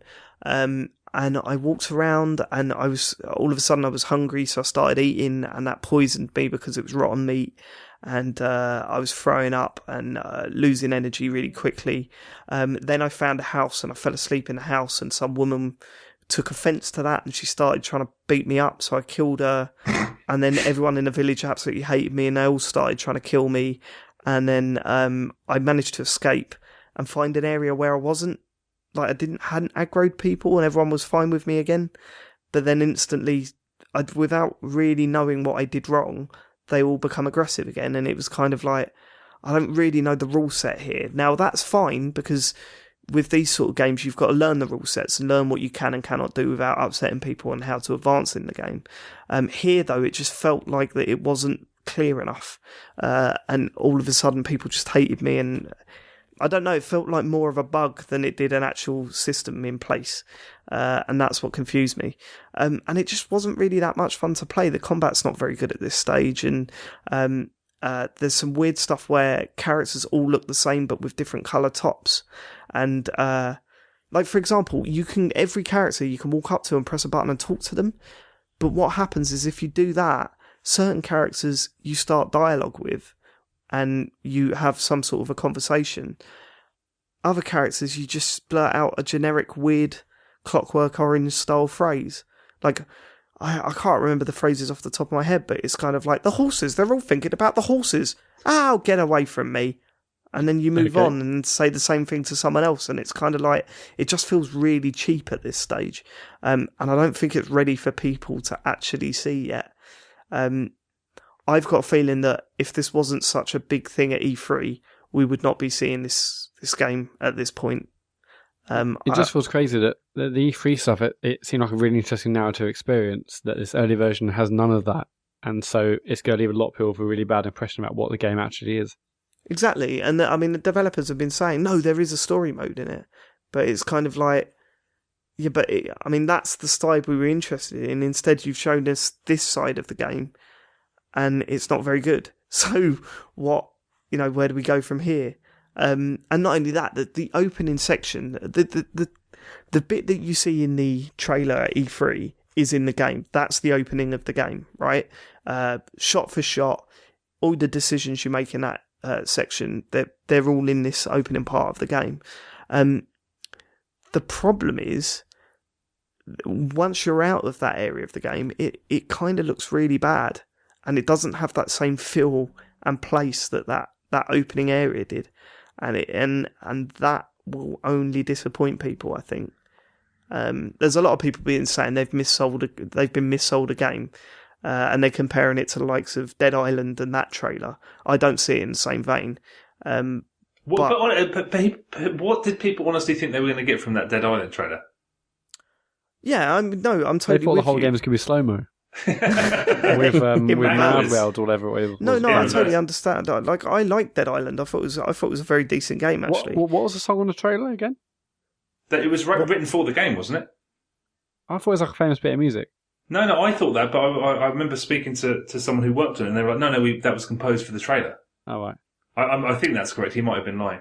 If I bought a game expecting Bioshock and got Don't Starve, I'd be flipping tables, Liv. I don't know. It was such an. I mean, you made one point and then the opposite point. I mean, it kind of felt like everyone just assumed it was like BioShock. At no point did it say, and all this stuff is in the game. It's just for me, it doesn't sound like it's misselling it because it didn't actually say what it was. I know. That was just my opportunity to have a go at Don't Starve. It didn't really have anything to do with anything. Oh right, yeah. I didn't get on with those Don't Starve either. I as I said last week, those games. They always sound really interesting, but I've never actually enjoyed one. Do you know what I mean? Yeah. Like I did when I first played Don't Starve, I was like, wow, this could, like, the idea of this is amazing. This could be amazing. And then within an hour, I'm going, I'm not actually having any fun doing this. How did you get this game? So it's not out. It's in alpha. It's in preview. No, it's the new preview program that Microsoft have set up. Oh, of course. All right. And it's on Greenlight on Steam. Right. Don't they call it like early access? Early access. Yeah. Sorry, they call it the preview. I can't remember. Xbox preview on Xbox and then early access, obviously on Steam. Yeah. So that's what they're trying to do. I don't think I want to play many games like that, to be honest with you. Weird. Right, okay, yeah, so that's one of the games I've been playing. You have been playing a very interesting game, Mr. Chet Roivas.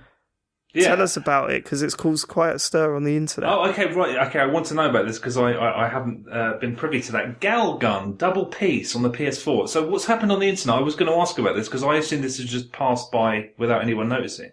Well, I'll be honest with you. The only real coverage I've seen for it, like properly listened to and taken notice of, was on Giant Bomb last week, and they were a lot more forgiving for it than I thought they would be. And I'll tell you why. Their stance was more, this is what it is. This is the type of game it's going for. And if you're going to go what type of game is it? Sorry. Yeah, go on. Let's hear what it is first. Have you all seen the trailers? Yes. You've all seen the trailers? Yeah. I've seen shots. Okay. I watched the trailers in a playthrough as well. Oh, okay, right. Okay, so, the thing is, it's basically an on-rail shooter, but rather than shooting, men in combat gear, you're shooting pheromones at young girls as they run around. I went in completely blind, so I watched the trailers subsequently, and when I watched the trailers, I thought, that looks like the kind of thing that might cause a stir. I think the trailers are way worse than the actual game itself, because they're a lot lewder, and I suppose they're trying to bring people in. So you expected Giant Bomb to be upset, but they weren't. Is that what you're saying? Yeah, not that they weren't. That they just didn't really. Yeah, I suppose they weren't really upset. You heard that, right? Matt, you must have heard. Yeah, I heard it. Yeah, they just said that they had seen worse. Which I'm not surprised, and it wasn't. It wasn't great, but they'd seen worse. Yeah, they didn't seem that bothered by it. I couldn't work up the enthusiasm or the furore to be upset about it. It's not. It kind of reminded me of those old, I don't know what they call that kind of art, the old English humorous postcards, the old sort of vaguely loose. Seaside town. Seaside, yeah, exactly, that sort of thing. Humor. Exactly, yeah. And when people talk about games like this, they always say, it's aimed at teenage boys. And I don't think it is. This is the kind of game that I would have thought was amazing when I was like 8 or 9. Where at the age at which I was obsessed with Leisure Suit Larry. I never played one, but, you were kind of obsessed with the games in that sort of way. See...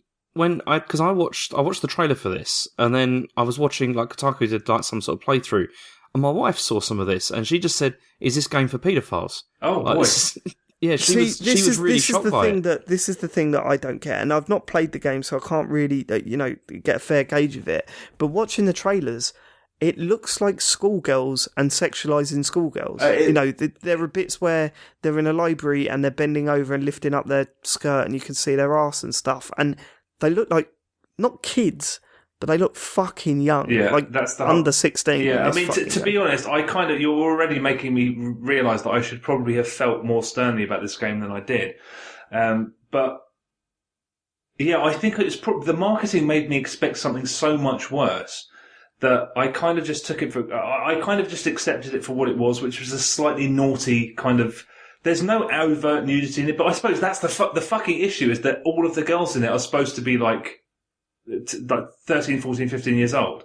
That fucks me up, man. But because it's a fucking cartoon, I suppose I personally didn't sort of think of it like that. After a while, almost immediately, it's just a shooter. I mean, that's the thing about the game, is that mechanically, it is a really sound shooter. It's not original. They've stolen from the best. But I was thinking of stuff like the better Time Crisis or Ghost Squad. I mean, it's modelled on those very, very good on-rails light gun games. But yeah, I don't know. I'm already just thinking about. I mean, I would never want to play this in the presence of somebody else because you knew it was that. But maybe I should have taken into account more the fact that they were kids. Because it's a cartoon, you don't really think of them as anything other than just things to shoot at, or at least I didn't. Yeah. But yeah. You sort of raise your HP by shooting at these girls, and different girls have different weak spots. So some of their weak spots are in their feet, some of them are in their like torso, and some of them are in their head. So when you shoot them, they have like a euphoria shot, I think it's called. So it's more points, which is just like basically a headshot versus other parts of the body on a normal shooter. Yeah. The thing about it is that they say at the beginning there's a zoom button. It's very important, but don't use it for sort of, don't be naughty with it. And I thought that would be funny if you were playing the game and you saw something in the background and you zoomed in and it was like a priest furiously polishing like a statue or something. Something really, really crude like that. They could have been a source of humour, but it's just, you see a girl in the back. It's just a shooter. It's a really, really enjoyable but straightforward shooter. And I suppose I just completely lost sight of what the game was sort of quote unquote about. Yeah.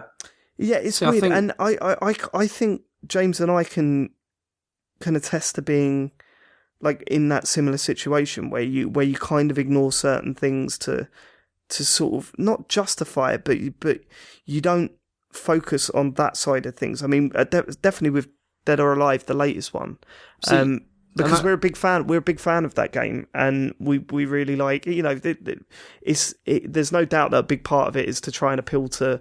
It's trying to be erotic and it's trying to do all this sort of shit.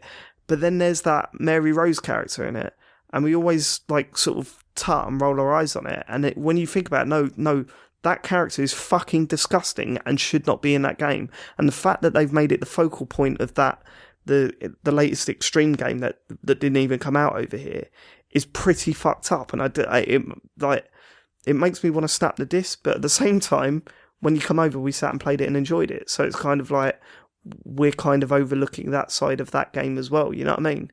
You see, when I saw this and like when my wife saw it, she was like, she had said afterwards, she was like, the whole Dead or Alive thing. She's like, I get that. It's like these are like adult women, that kind of thing. But this is just messed up, and it's like. And then also when you like, did you read any of the YouTube comments? Like No. Loads of them are all just like people saying, please don't censor this game, and that. Kind of indicates like what's the audience there? What do they really want from this? It's it's really interesting just because even the way it's presented and the really upbeat kind of jolly music. I suppose it all plays a part in just in my case just kind of thinking, this is just a bit of fun, and that was my attitude towards it. I wasn't upset, but I did completely and utterly forget that they were supposed to be depicting schoolgirls. I mean, even though the whole game's set in a school and you pick each level was like the gymnasium and here and here and here, and I just kind of forgot. So I can totally understand. I mean, I have been completely unaware of any uproar. Haven't people in the press been going apeshit about this and? Not really. I don't think it's been big enough for people to. There's been a few, sort of rolly eye posts on Twitter, and I was really surprised by the lack of. Not the free pass that they gave it on Giant Bomb, but the fact that they didn't really acknowledge the fact that it was set in a school and with school kids, and it was sexualising them. Honestly, Dave, I completely forgot because it's such a good light gun game. They've really taken care to localise the story. So, I mean, there is a shitload of like text, like you're reading text, but although it's been very, very literally and very, very well localised. You see your own text on the screen and then you see the intro. So it's basically impossible to follow. But I don't know I don't know what that had to do with what you just said. What did you just say? I do that sometimes. Start on a point and then midway like, through just go, what am I probably meant to say something completely different. What did you just say to me? I was talking about Giant Bomb and then... Oh, I suppose because there is this story and everything is almost a distraction from what the game actually is. And the game as a shooter is really fucking cool. There's just... It's like any shooter. It's like Ghost Squad. There's just... let me think of something. There's sequences where they pin you to the ground and you're managing 3 different perspectives. It's just... In terms of the systems in it, it's a really, really well-considered, thoughtful shooter, and then you throw in the upbeat music and the presentation, and then you throw in a story that you're skipping but trying to pay attention to, those things sidetracked me from something that probably I should be just outright there's something extremely wrong with this and I shouldn't really be enjoying it. Isn't there like a bit of the game where there's just one female character on the screen and you've got to look at bits of them? Those bits I found interesting because those were the bits that I saw featured in the trailer, and they're sporadically placed. They're called Doki Doki. I don't know what I know that was the original title of Doki Doki Panic was Mario, but I don't know what Doki Doki means as a phrase. Oh, they did say that on Giant Bottom as well. Did they? I'm trying to remember what it was. Yeah, I don't know. But yeah, in between the shooting sections, which is basically the game. The one that I'm sure I saw in one trailer at least, and the first one you come across is a girl who's stuck in a window, and you have to basically caress her to try and get her out of the window. But all it is you're playing really, really boring minigames on her body, like on her skirt and on her back and on her legs and stuff, until you can sort of charge up enough power to push her. The weird thing about it is that they're ridiculously difficult. And I think they're ridiculously difficult for two reasons. First of all, because the noise that you make when you fuck up, I suppose, is appealing to the people who want to play that sort of thing, because she reacts much more loudly when you don't hit the thing you're supposed to hit or whatever. And I suppose also these sequences for a lot of people are the reason that the game exists. So if you could complete them in a minute or so, like all of the other levels, it wouldn't be as appealing. I mean, yeah, those bits are, and there's a bit with a girl in a changing room. The more I think about this, the more I'm just like, why did I have such a laid back attitude about it? I must admit, it don't sit right with me. It does not sit right with me. It just seems like maybe I'd feel a bit different if it was adult women, I guess. I don't know. Because I mean, that's what, at the end of the day, because it's so crudely animated, and this could run on a PS3, that you kind of forget. I forgot. I felt like everything in the game was trying to persuade me that I wasn't playing while I was playing, which is not actually true. The more I think about it, I'm just like, why was I just so fucking just whatever about this game? It really is pretty, yeah. Yeah, that is fucked up. I don't know. But it's a really good shooter. That's the annoying thing. I haven't played a really, really entertaining, well-built, measured and sort of well-paced shooter like this in ages. So why has this not been put into something a little bit more, like, less if you reskinned everything in this game, you'd have a belting. And the thing is, there were also things that I found quite funny in it. You know, whenever in a Time Crisis or any of those light gun games, there's always a moment where the camera looks up and there's like a commando with a knife in his teeth jumping out of a tree.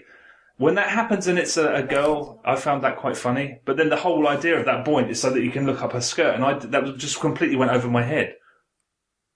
Weird. You've been hypnotised. You're actually... I'm actually scared of you now. What are you going to end up doing? Okay, well, I'll tell you what. I've got a Vita code for this game. If anybody wants it, tweet at what's this computer game? The computer game show, is it? Yeah, you're on the computer game show. Yeah, but is that the Twitter? What is our computer game pod? Okay, tweet at computer game pod. And hashtag I am a pervert, but also you have to include, we've been recording now for 1 hour and 25 minutes. Guess how many times I've been for a piss. Right then. Okay, what was that game called again? Galgun, double piece, I think. Yeah. Yeah, so, I mean, get that if you want. Just, I don't know, probably just don't let anyone know Has about Michael it. reviewed it yet, do you think? Don't. Right.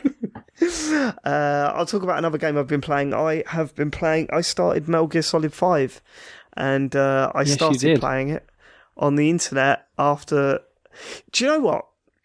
I don't drink that much anymore. I genuinely don't. I'm trying to cut down completely. I mean, I used to drink quite a bit, not to excess. I used to sort of have 2 or 3 beers a night, and you know, the weekends go a bit crazy, but never too bad. You know, when I was a lot younger.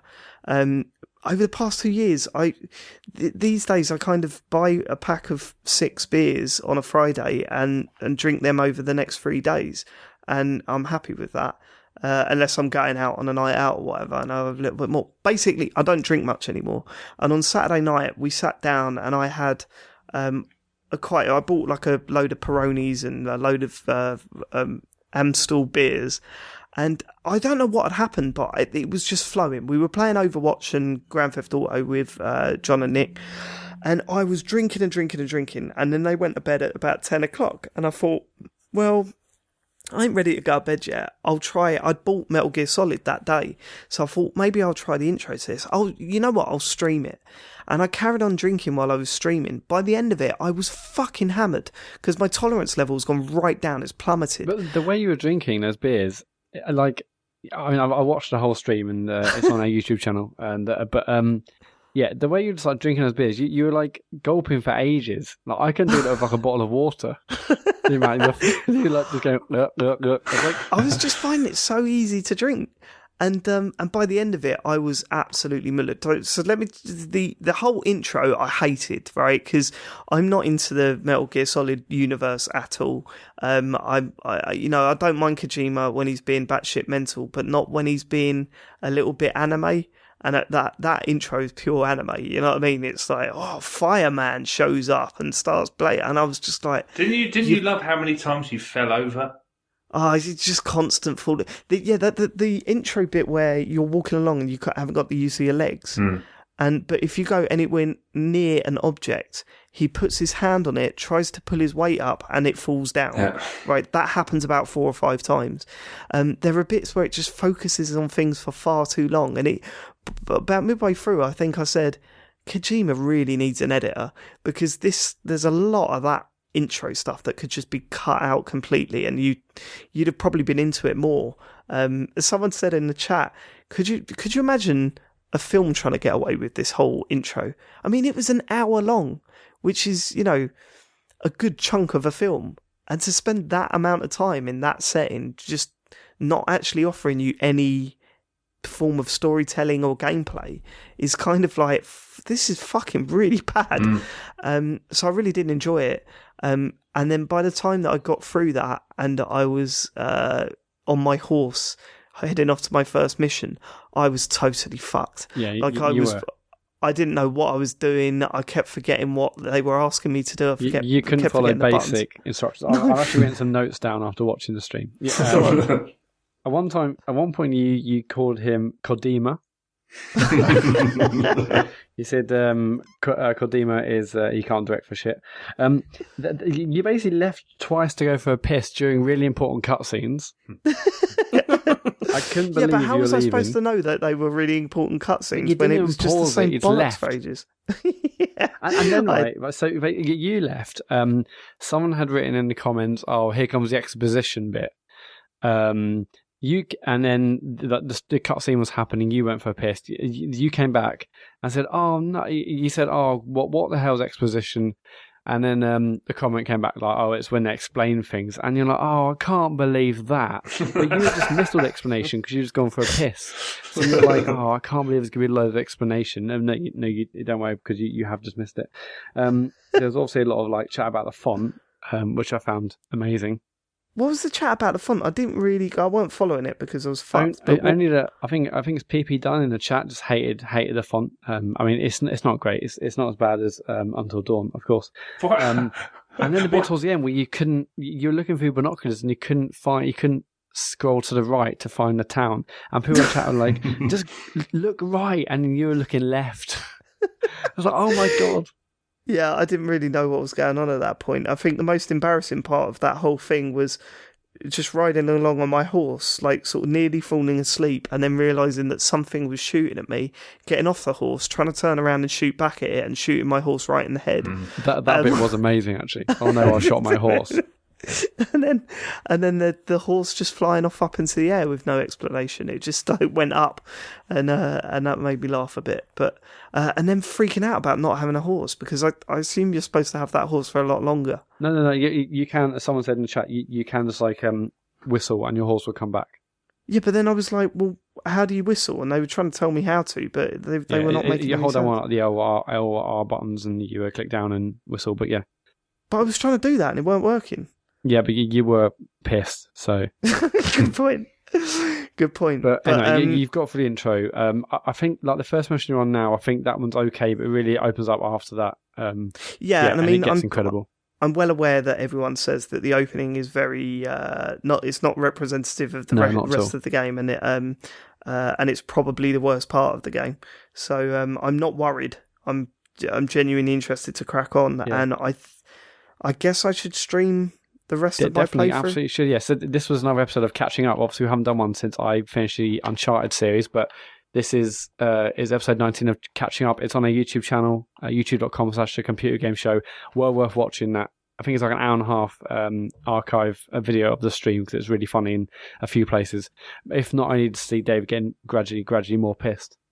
and the chat getting more angry about his lack of responsiveness or not concentrating or listening to the instructions. Or someone said on Twitter today that they hope that the rest of the stream is me doing it drunk. That's not going to happen. I think it has to be. Someone called you the Mr. Bean of stealth games, which I love. Yeah, I'm not very good at stealth games. I've got no fucking patience, man. I just get annoyed.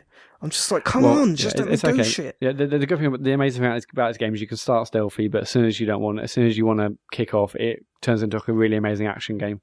And like I said, when I first started playing it, it felt very much like a Far Cry game. It's open world. You can go to little settlements, and after watching it, I maybe want to get back to playing it myself. I think I got to about mission 20 or so in my playthrough, but it's such an amazing game.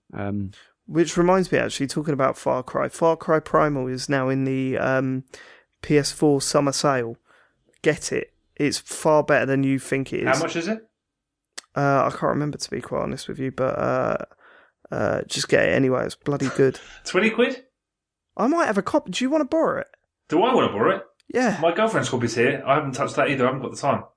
Oh, fucking hell. It's single player games. Yeah. No, I'll try. You play through inside. Yeah, but that's what I mean. Single player games that last about 4 hours, I'm all over those. You really like it. You're just doing yourself a mischief. I'll play it at some point. Incidentally, if you're going to play games drunk, you need to pick your drinks better because Amstel and Peroni are not session drinks at all. So no, they're not. But I really look. But like Peroni's amazing, but Amstel was just cheap, and it was quite strong. And I think at that point, I just wanted to get smashed. 2 pints of Peroni, and that's it. You're on headache territory then. Peroni, I'm not too bad with actually. It was the Amstel that really took me to the next level. That was bad news. Chet, Far Cry Primal from $54.99, only $31.99 on sale. It's been less than 20 quid on Xbox, so it's worth it. It's such a good Far Cry game that didn't get the props because of silliness. Should have been DLC. Oh no, it should have. No, it should have been DLC. Was the big argument. It should have dinosaurs in it. Well, that's a given. I mean, I will admit, I still have a problem with the fact that there aren't guns in it. Guns have been so integral to Far Cry since the beginning of it. You get over that so quickly. You really do get over that so quickly. Throwing spears and rocks and stuff, really? Yeah, you don't really throw spears and rocks and stuff that much. It's more about just running around clubbing cunts. Okay. It's and it's really satisfying. Not only that, the use of the animals and stuff is just fucking brilliant. Yeah, the owl is top boy. Right, okay, that's all I played of Metal Gear Solid. I shall play some more in the near future. Only one more game left to talk about, Matt. Super Stickman Golf 3 is out now on iOS, and it's brilliant. You were a huge fan of the second one, weren't you? Yeah, I've loved all of them actually, but they always felt like really solid games. They look great. I've never had like one crash on me ever. The multiplayer is fantastic, and the third one's out now, and it's got a couple of new modes. It's they've implemented a card system like every other game on the bloody planet. So when you go up a level, you get a little like foil pack to open and get new golfers and hats and trails and trophies and stuff from that. But it's not too dissimilar from the previous two games, but it's fantastic. James and I are playing some multiplayer. It's really, really good. You can sort of have wagers. You can bet. You basically get bucks, they're called, but you essentially pick up like notes and currency around the courses. You amass those, and you can then bet those against friends if you want to play. If you want to play each other, there's a really good mode called Daily Race Mode, whereby I was interested to hear about this because you were talking about this on probably Interface, I think. What is the daily race mode? So it's actually less impressive than I thought it was at first. Essentially, so daily race mode is there is basically if you play so every day you play, there's a prize you get for winning, for becoming, for potting. Let's start again. So there's a hole. There's you versus those like random golfers, and when the hole starts, you see 5 or 6 other golfers. You see their ghosts and them sort of hitting the ball into the hole. And the aim of that day is you've got to get your ball into the hole before they do. If you finish first, then you get that day's prize. For every consecutive day you play, the prize increases from like $2, $5, $10, eventually up to a free card pack. So you play every day. You essentially try and get the ball in the hole before your competitors. But it's just really good to see their ghosts, to see how the angle they're hitting the ball, how hard they're hitting it, and you've got to try and get it in the ball, get it in the hole before they do. So what are they? Are they actual real ghosts from real players, or they seem to be randoms? It seem to be randoms. But so the way I thought it was going to be is, so basically, I've played it and I've got it in first. I thought I would get a notification saying someone has done it better than me. I mean, I haven't had that yet. I'm not sure if it's just a case of as soon as you get first, then you're first and no one else can overtake you. But I was under the impression that someone else could keep playing all day. And try and beat your time and get it in before you, but I haven't had that yet. I don't think I'm the world's best super golfer in this game, but I don't know. See, I've tried that, and it doesn't work like that. It's basically, if you're not first, you can just keep trying until you are. But if you are first from the beginning, it doesn't matter. You just retain that anyway. That's a bit of a shame, but it's still really fun. It's just fun to trying to find a way of getting it in before the other ghosts do. As you're viewing that hole. I remember playing Super Stickman Golf 2 with you, Matt, and it just being an absolutely infuriating experience. Why? Not because of you, but because like the amount of times that you'd be ahead or whatever, and then all of a sudden you'd fuck up one course so much that, I mean, it just got embarrassing because it does that thing. I assume the third game does this as well, where it records your attempt at trying to. Yeah. The ball and you can then watch plays them it fuck back up continuously. Yeah, and it's like knowing that your friend is watching you fuck up that over and over again is just like the worst. That's part of the fun, though, and it's also the fact that it's like if you really, really fuck up on one hole, then you can just think, okay, maybe this isn't going to go so well, but then you're just hoping that they're going to do the same thing later down the line. I don't know why it made me so angry. As I said, I don't think it's a problem in the game. It's a problem with my mental state. I was just like, it just used to get me so fucking angry. Like if I fucked up too many times on one course, like I would totally lose my shit, and it would ruin my day. And then it didn't help when you got Matt going, oh yeah, just watch yours. And I'm just like, fuck you, Matt. Yeah, it's still got the biggest issue from the previous games is that basically you can chat when you're playing a mate, but it's still got landscape only keyboard, and it's fucking infuriating. It just feels horrible to type on. It looks rubbish. I can't believe they haven't made it like portrait keyboard. I know the whole game is landscape, but anyway, that thing does my nutting. But yeah, it's got loads of new courses. You can download extra courses as well if you go premium, which of course I have. I think it's like £2.30 or something. You remove ads, you get 5 card packs. Yeah, you should. It's get also the best thing though is I really like the spin that you can add now. Oh yeah, that's brilliant. Yeah. So how do you spin? What do you do?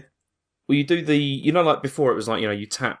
So then, do how hard you wanted to hit the ball, and then to actually hit it. Well, it also has like a spin left and right. So after you've hit it, you can then like manipulate the ball in the air, like to spin it like back or forward, and then so when it lands, it will like it makes a difference. It's such a brilliant feeling when you smash onto a green, but you've already applied backspin. It just like lands dead there, or it like spins back into the hole. Yeah, it's absolutely the spin is such a great mechanic that they've added. Just download it, Dave. We'll play. I don't know if I could deal with that in my life again. Yeah, you can. It's good. It's such a solid game. Oh, can I? Well, if Matt says, then maybe I should. 5 out of 5. Right, okay, that's what we've been playing. We should probably move on to emails and then call this a day. Okay, so first one, we got 2 emails today, which is good. We got Mason Ratcliffe who says, the recent Sonic Adventure whale jumping over you chat left me wondering what some of the other favourite or more memorable set pieces in video games have been over the years. I'll start the ball rolling with the T-Rex out of nowhere at the start of the first Tomb Raider game. It blew my mind back in the day. I remember the dogs jumping through the windows in Resident Evil 1 like it was yesterday. Like, I remember being so scared of that. It was a licker that jumped through the window, wasn't it? A what? It was a licker. It was dogs. It was licker in Resident Evil 2. It was the dogs in Resident Evil 1. Yeah, 2. That's what I was thinking of. Yeah. Yeah, man, it was that was horrific. I just remember that was the first time I was genuinely I remember like adults talking about that game at the time and saying how fucked up and scary it is, and that probably put me on total edge. And then the first time that I remember, obviously, the first time when a zombie turns around and looks at you, that scared me. And then the fucking dogs in that hallway, mate, that was fucking horrific. I hated it. Have you played Resident Evil 2, Dave? Did you play it when it came out? Do you know what? I didn't. No, because I wasn't much of a PlayStation gamer. I wasn't much of a gamer back then, to be honest with you. But yeah, I never really played Resident Evil 2. Why? What were you going to say? Just because friends of mine still mock the noise that I made and the gesture when I flung a DualShock across the room when I walked into a sewer and there was a giant tarantula walking towards me. Oh, fuck. No, honestly, I was just like, fuck that shit. Yeah. Yeah, no, I would not be able to cope with that. That game would have been chucked in the bin straight away. Yeah. Fuck those guys. Mm-hmm. Right. Anyone else? Any more? The T-Rex Tomb Raider, that was definitely one of my earliest memories. Don't steal the listeners' Wait, it just was. I love that on Saturn. Yeah, I remember playing that with the Mad Flu. I played it on the Saturn as well. It was good. That was a good game. Drop me onto the first planet at the beginning of Mario Galaxy. That was a big one. I didn't really do anything for me. Well, it was the way the orchestral music swelled in, and it was kind of, yeah. That was. I still remember that like it was yesterday. Dave. You were still angry about the motion controls. So much waggle, man. Fucking point it at the screen and collect the stars. Oh, it works so well. What does the stars do? Not much. That is such an incredible game. That is unbelievably good. I hate that control system. I hated it. Right. Okay. Next question. Okay, Finton Hines says, hello gents, just finished Witcher 3 expansion, Blood and Wine, and it's a triumph. A big improvement of the original game. A tighter story, more light-hearted script, and a less oppressive environment and climate. Have you guys played any expansion or DLC that was significant improvement on the base game? What, in general, or have we played the Witcher one? I think it means in general. Well, obviously the easy answer is Destiny. I mean, the once Taken King come out, that game changed completely for me, and it went from being a shooter that I really enjoyed playing to like a complete obsession for a long, long time. Yeah, because I mean, was the Taken King weren't out when we played the Vault of Glass, was it? No, the Taken King was only last September. So I liked the Vault of Glass. I mean, the Vault of Glass is one of the best gameplay experiences that I've ever been through. I absolutely fucking adored that. But all the other stuff, it never really hooked me in. I wasn't like chasing things. I wasn't focusing on missions. I wasn't a particularly high ranked character. But when the Taken King came out, that all changed, and I was completely obsessed with everything from Iron Banner to try and maximise my currency and all that sort of stuff. That game completely changed from being fun to play to a complete obsession. Took over my life for a bit. It's good. Yeah. Anything I can think of is Civilization, probably. Those, because like the expansions, those always massively improve them, especially 3 and 4. I don't know why you bring up that game after I told you my little story. But there you go. Sick. Right. Chet? I thought that The Lost and the Damned was better than the whole of Grand Theft Auto 4. And so was Ballad of Gay Tony, to be honest. I thought they were amazing. I think that's a really good shout. Yeah, the Lost and Damned was so good. Ballad of Gay Tony, I didn't enjoy as much. No, same here. But the Lost and the Damned, I remember when that finished, I just thought that was at a point where DLC wasn't really a thing yet, and yet Rockstar came out and just delivered something that was as high quality as everything. And I mean, just the wealth of content. I mean, I remember that blowing me away completely. Yeah, it felt different, didn't it? It felt like it could have been a game in its own right, and it was kind of released as a game in its own right later on down the line. But yeah, that was really good. Also, I think a good shout out is to the quite topical as well, the Red Dead Redemption. I was just going to say Undead Nightmare. That was phenomenal as well. Completely reworked the game and gave you a new story and stuff. But that was fucking sensational as well. Really, really fun. I want to see more games do that, where they take a known character base and setup and world and just put it in a bizarre setting, because it really fucking works. Like, and it allowed for some brilliantly funny moments where there were these characters that you knew really well in this serious setting, serious story, suddenly talking about zombies taking over and stuff. It was really funny. Yeah. I've never played that. It was, I never played it. You never played what? Lost and Red Dead Redemption, or? No, the Undead Nightmare. I played Red Dead Redemption, but I never played the Undead Nightmare. Oh man, you try and get. I think you can. Yeah, that's available for what do you call it? It is, yeah. Yeah. Yeah, well worth checking out. It's really good I fun. bought Red Dead the other week, for £6. So I need to get back on it now. I want to try it again. I'd love to do those co-op where you posse up as a 4 and go and do those co-op missions. Those were superb. We never really got into that, did we? Matt? Let's do it, Lid. We sort of played them like once or twice. Yeah. I remember playing a bit at the beginning, but I mean, I stopped playing Red Dead when I think Batters 3 came out, so I'm interested in going back. Never even got to Mexico. You never actually finished the main game, did you? No. Oh man, that is one of my favourite endings in a computer game. That. Anyway, my answer for DLC is Sonic and Knuckles. So next question. You didn't download it, did you? Best expansion ever. Well, I think Phantom Source. That was half a game. Anyway, 16-bit Smith. This is tweets now. Have you noticed this, Matt? You know our friend Spilt Milk? Yeah, I know. He's calling himself 16-bit Smith. Yeah, because Spilt Milk is now the company Twitter account. Yeah, I know, but I'm more referencing the fact that your first ever internet name was 16-bit Pixel. Yeah, it's not Pixel, but he's not quite as cool as that, is he? No, he hasn't quite nailed it, but he's got close enough. Yeah, go on. Okay, so Abzu and No Man's Sky are out soon. Both seem to trade strongly on immersion in strange worlds, atmosphere and the like. So in honour of them, which games have given you the strongest sense of place and why? And have any utterly failed? I think Bioshock's up there, but like Infinite, I think that opening section to Infinite was incredible. Like, I really loved it, and I know that's a controversial one, but I really felt a sense of place when I started that game, and it nailed it. I thought it was really good. Super Metroid, that's mine. Really? Yeah, it's amazing. The atmosphere in that is amazing. I think we can mention our old friend Dark Souls as well. That was incredible for setting tone and a sense of place. It was really good. And I think actually Witcher 3 was another, like, Witcher 3 absolutely nails that feeling. As I said when I played it at the time, it made me feel like I was it sounds weird, but it made me feel like when I was back in the Scouts and you were just walking around the forest. It sort of nailed that feeling of walking around the forest, hearing those birds chirp in the background and the trees sort of waving and stuff like that. It really did feel like you were this dude out in the middle of nowhere, just trying to look around, not knowing what you're going to walk into next. Witcher 3 has... the previous email I've mentioned Witcher 3, and I loved it, don't get me wrong, but there was a lot of that game that turned me away from it. The combat I wasn't into at all, in the slightest.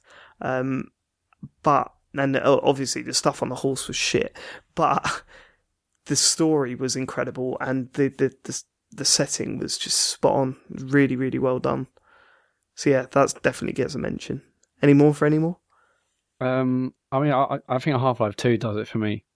I just like, there's such an amazing atmosphere in that game, and all the areas feel so connected. You know, going along the beach in episode 2, it just feels like a really real place. And towards the start of the game, you sort of getting chased through the building and the. Yeah, I think Half-Life 2 it's a stunning game. Obviously, I haven't said that, but in terms of sense of place, I think it's really definitely got it. And of course, Rainbow Six Siege. Next question. Okay, Chet, did you play The Witness, and what did you think? I'm halfway through it and loving it. No, I haven't played it. No, that seems like it should be something I should have played, and I really. And I haven't. Yeah, well, just because it's a single player game that's very, very short, which is it's not. It's really long, isn't it? Well, I thought it was like about 8 hours long, 6 hours. I heard it was really long. Well, yeah, there's like 500 puzzles. It can be long thing.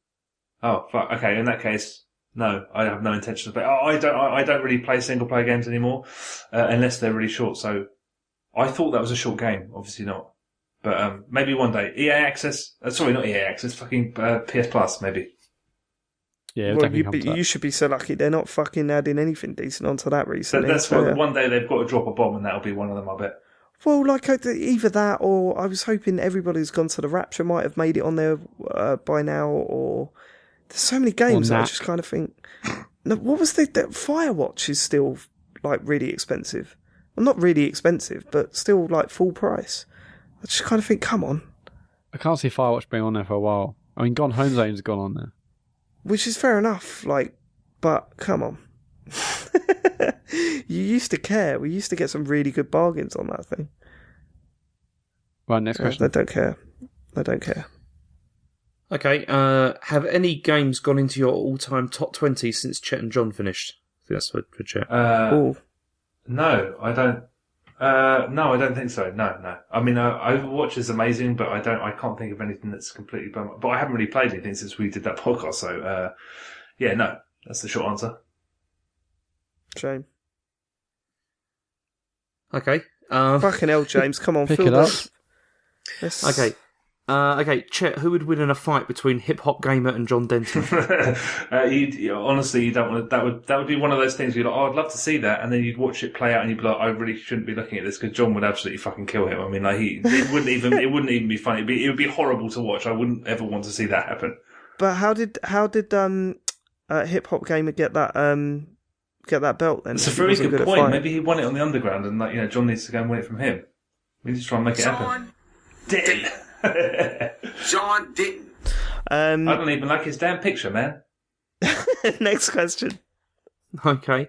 Okay, so, Chet, are you still playing XBLIG games, or what is your substitute? Oh, no, I'm not playing it. I had my Xbox 360 until about 3 or 4 months ago, and I'd go on there, and there would be games on there, and I'd be like, I'd love to sit down and play those, but amazingly, I don't know when the cut-off date. It's got to be either coming up or have just happened, where they cut that service off. I don't know whether it's happened, and I mean, no one's noticed because no one gave a shit about it in the first place. But no, if I still had a 360 in my room, probably that's all the only new games I'd play would probably be XBLIG, apart from shooters. But Chet, I think I speak on behalf of all Chet and John's podcast listeners. We want to know what happened to Silver Dollar Games. Are they still making games?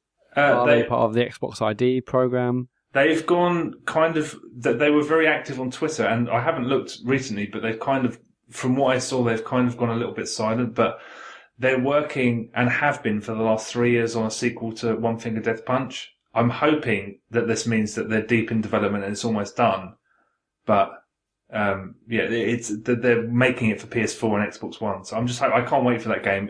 I don't know what the status of it is, but yeah. See, I'm more interested in a Mount Your Friends 2, man. I need an Xbox One version. I haven't heard anything from that guy. He was like the superstar of XBLIG, and I haven't heard anything about what he's doing or whether he's moved to another platform or anything. I don't know. We'll get on the old blower, get a few interviews done, straight on the podcast, isn't it? That's it. Genuine. Done. Genuine. Know what I mean? Yes, I know what you mean. Yeah. Right. Next question. Okay, so the last one we got, which is, in honour of Chet's new podcast, what would each of you consider a standout example of a cult game? Right, so first of all, explain your new podcast. I have a podcast called Cult Film Face Off, and it's on iTunes, etc., etc. But yeah, me and an old friend, we take two cult films that have some kind of connection to each other. We discuss them, and then we pick which one's better. So, that's the show, Cult Film Face Off. Right, so is there such a thing as a cult computer game? I think cult computer games are more likely to be big-budget games that kind of didn't get any respect. I mean, I think Syndicate, the EA remake of Syndicate, got no love. It got, there was vitriol thrown at it before it came out, when it came out, and then nobody bought it. And that is a really, really impeccably made, really, really exciting game that basically, so I think that's a cult game but it's weird that games, I think, would tend to be high budget studio releases, whereas the films tend to be ones that are made independently. Like, I see, I agree with you there. I mean, I'm trying to think of some examples, really, where Vanquish would probably be... No, that's difficult. That kind of was critically lauded, and it's sold in semi-decent numbers. I mean, I suppose it would. The man on the street hasn't heard of Vanquish, so I suppose that could be. I think stuff like System Shock 2, that sort of thing. Which... Or no, the games like Deadly Premonition. Oh, that's probably a decent one, yeah. How about Demon Souls? That was probably the cult game before Dark Souls come out. There was a group of people that absolutely adored that game and thought it was the best thing ever. And I don't know. There's a bunch. I don't really like Alan Wake. That's probably that's probably a decent show. I mean, again, it's sold fairly well, but it's something that's kind of disappeared and people don't speak up for. It's weird. We've been wrestling with this on that show we do. What the fuck is a cult film? What's a cult game? I don't know how you define it. You can't. That's the fucking problem. I played Tony Hawk Pro Skater 5. Objectively a terrible game, an infuriatingly terrible game, but while playing it, as somebody who used to love the original Tony Hawk game so much, me and my girlfriend played it on the couch, like swapping the pad for like an entire evening. I was like, I'm not going to lie, I enjoyed that experience. I can imagine somebody playing that game, it's their first Tony Hawk game, and loving it despite how utterly fucked it is. So I think that might be a contender, just not one of mine. It's hard to define, so I can't really. If Sean's here, he'll say like Binary Domain, or you've always said Vanquish, haven't you? Oh, Binary Domain is a perfect example. A bit, released by Sega, huge budget, really fucking inventive. That's probably the default answer. Oh, but that's the nice one, Sean. Thanks for that. Thanks for the input, Sean. For fuck's.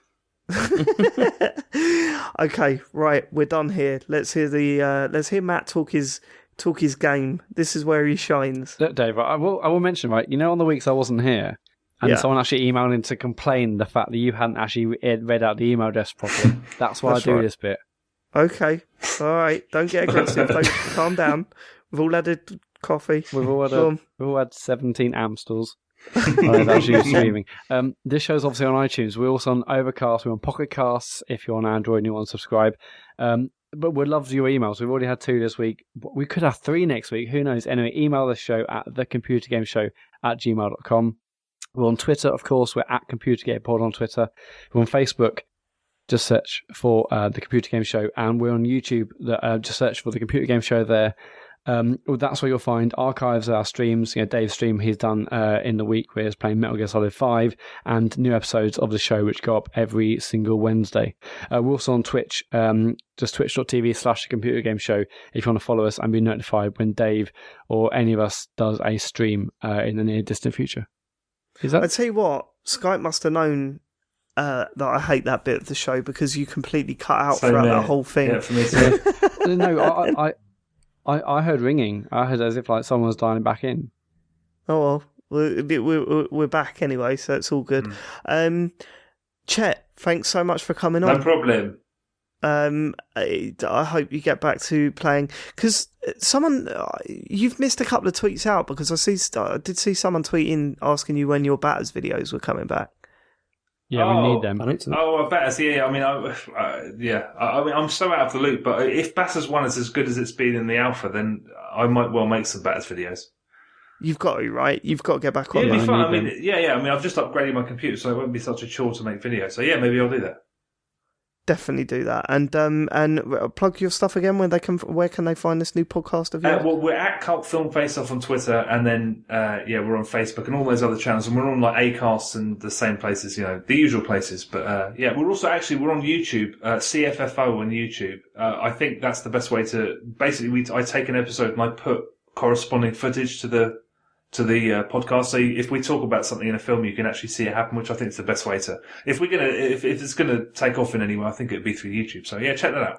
CFFO. Have you taken down your Bill and Ted one? I had to take it down, re-edit it, and then put it back up, because apparently if you have more than 19 or 21 seconds of a film running, it's copyright infringement. So you have to just chop it down to 18.5, some number anyway. And yeah, it was a completely arbitrary thing, but yeah, it's back up. Yeah, well, watch that because it's really good. It's completely idiotic and pointless, but yeah, it's all right. Yeah, that's what I like. So am I. You're right. Thanks for living it. Sean should be back next week, and hopefully we can get back to normality. Thanks again, Chet. Cheers. We'll see you soon. Watch it. Take care, darlings. Bye. Bye. Bye. Bye-bye.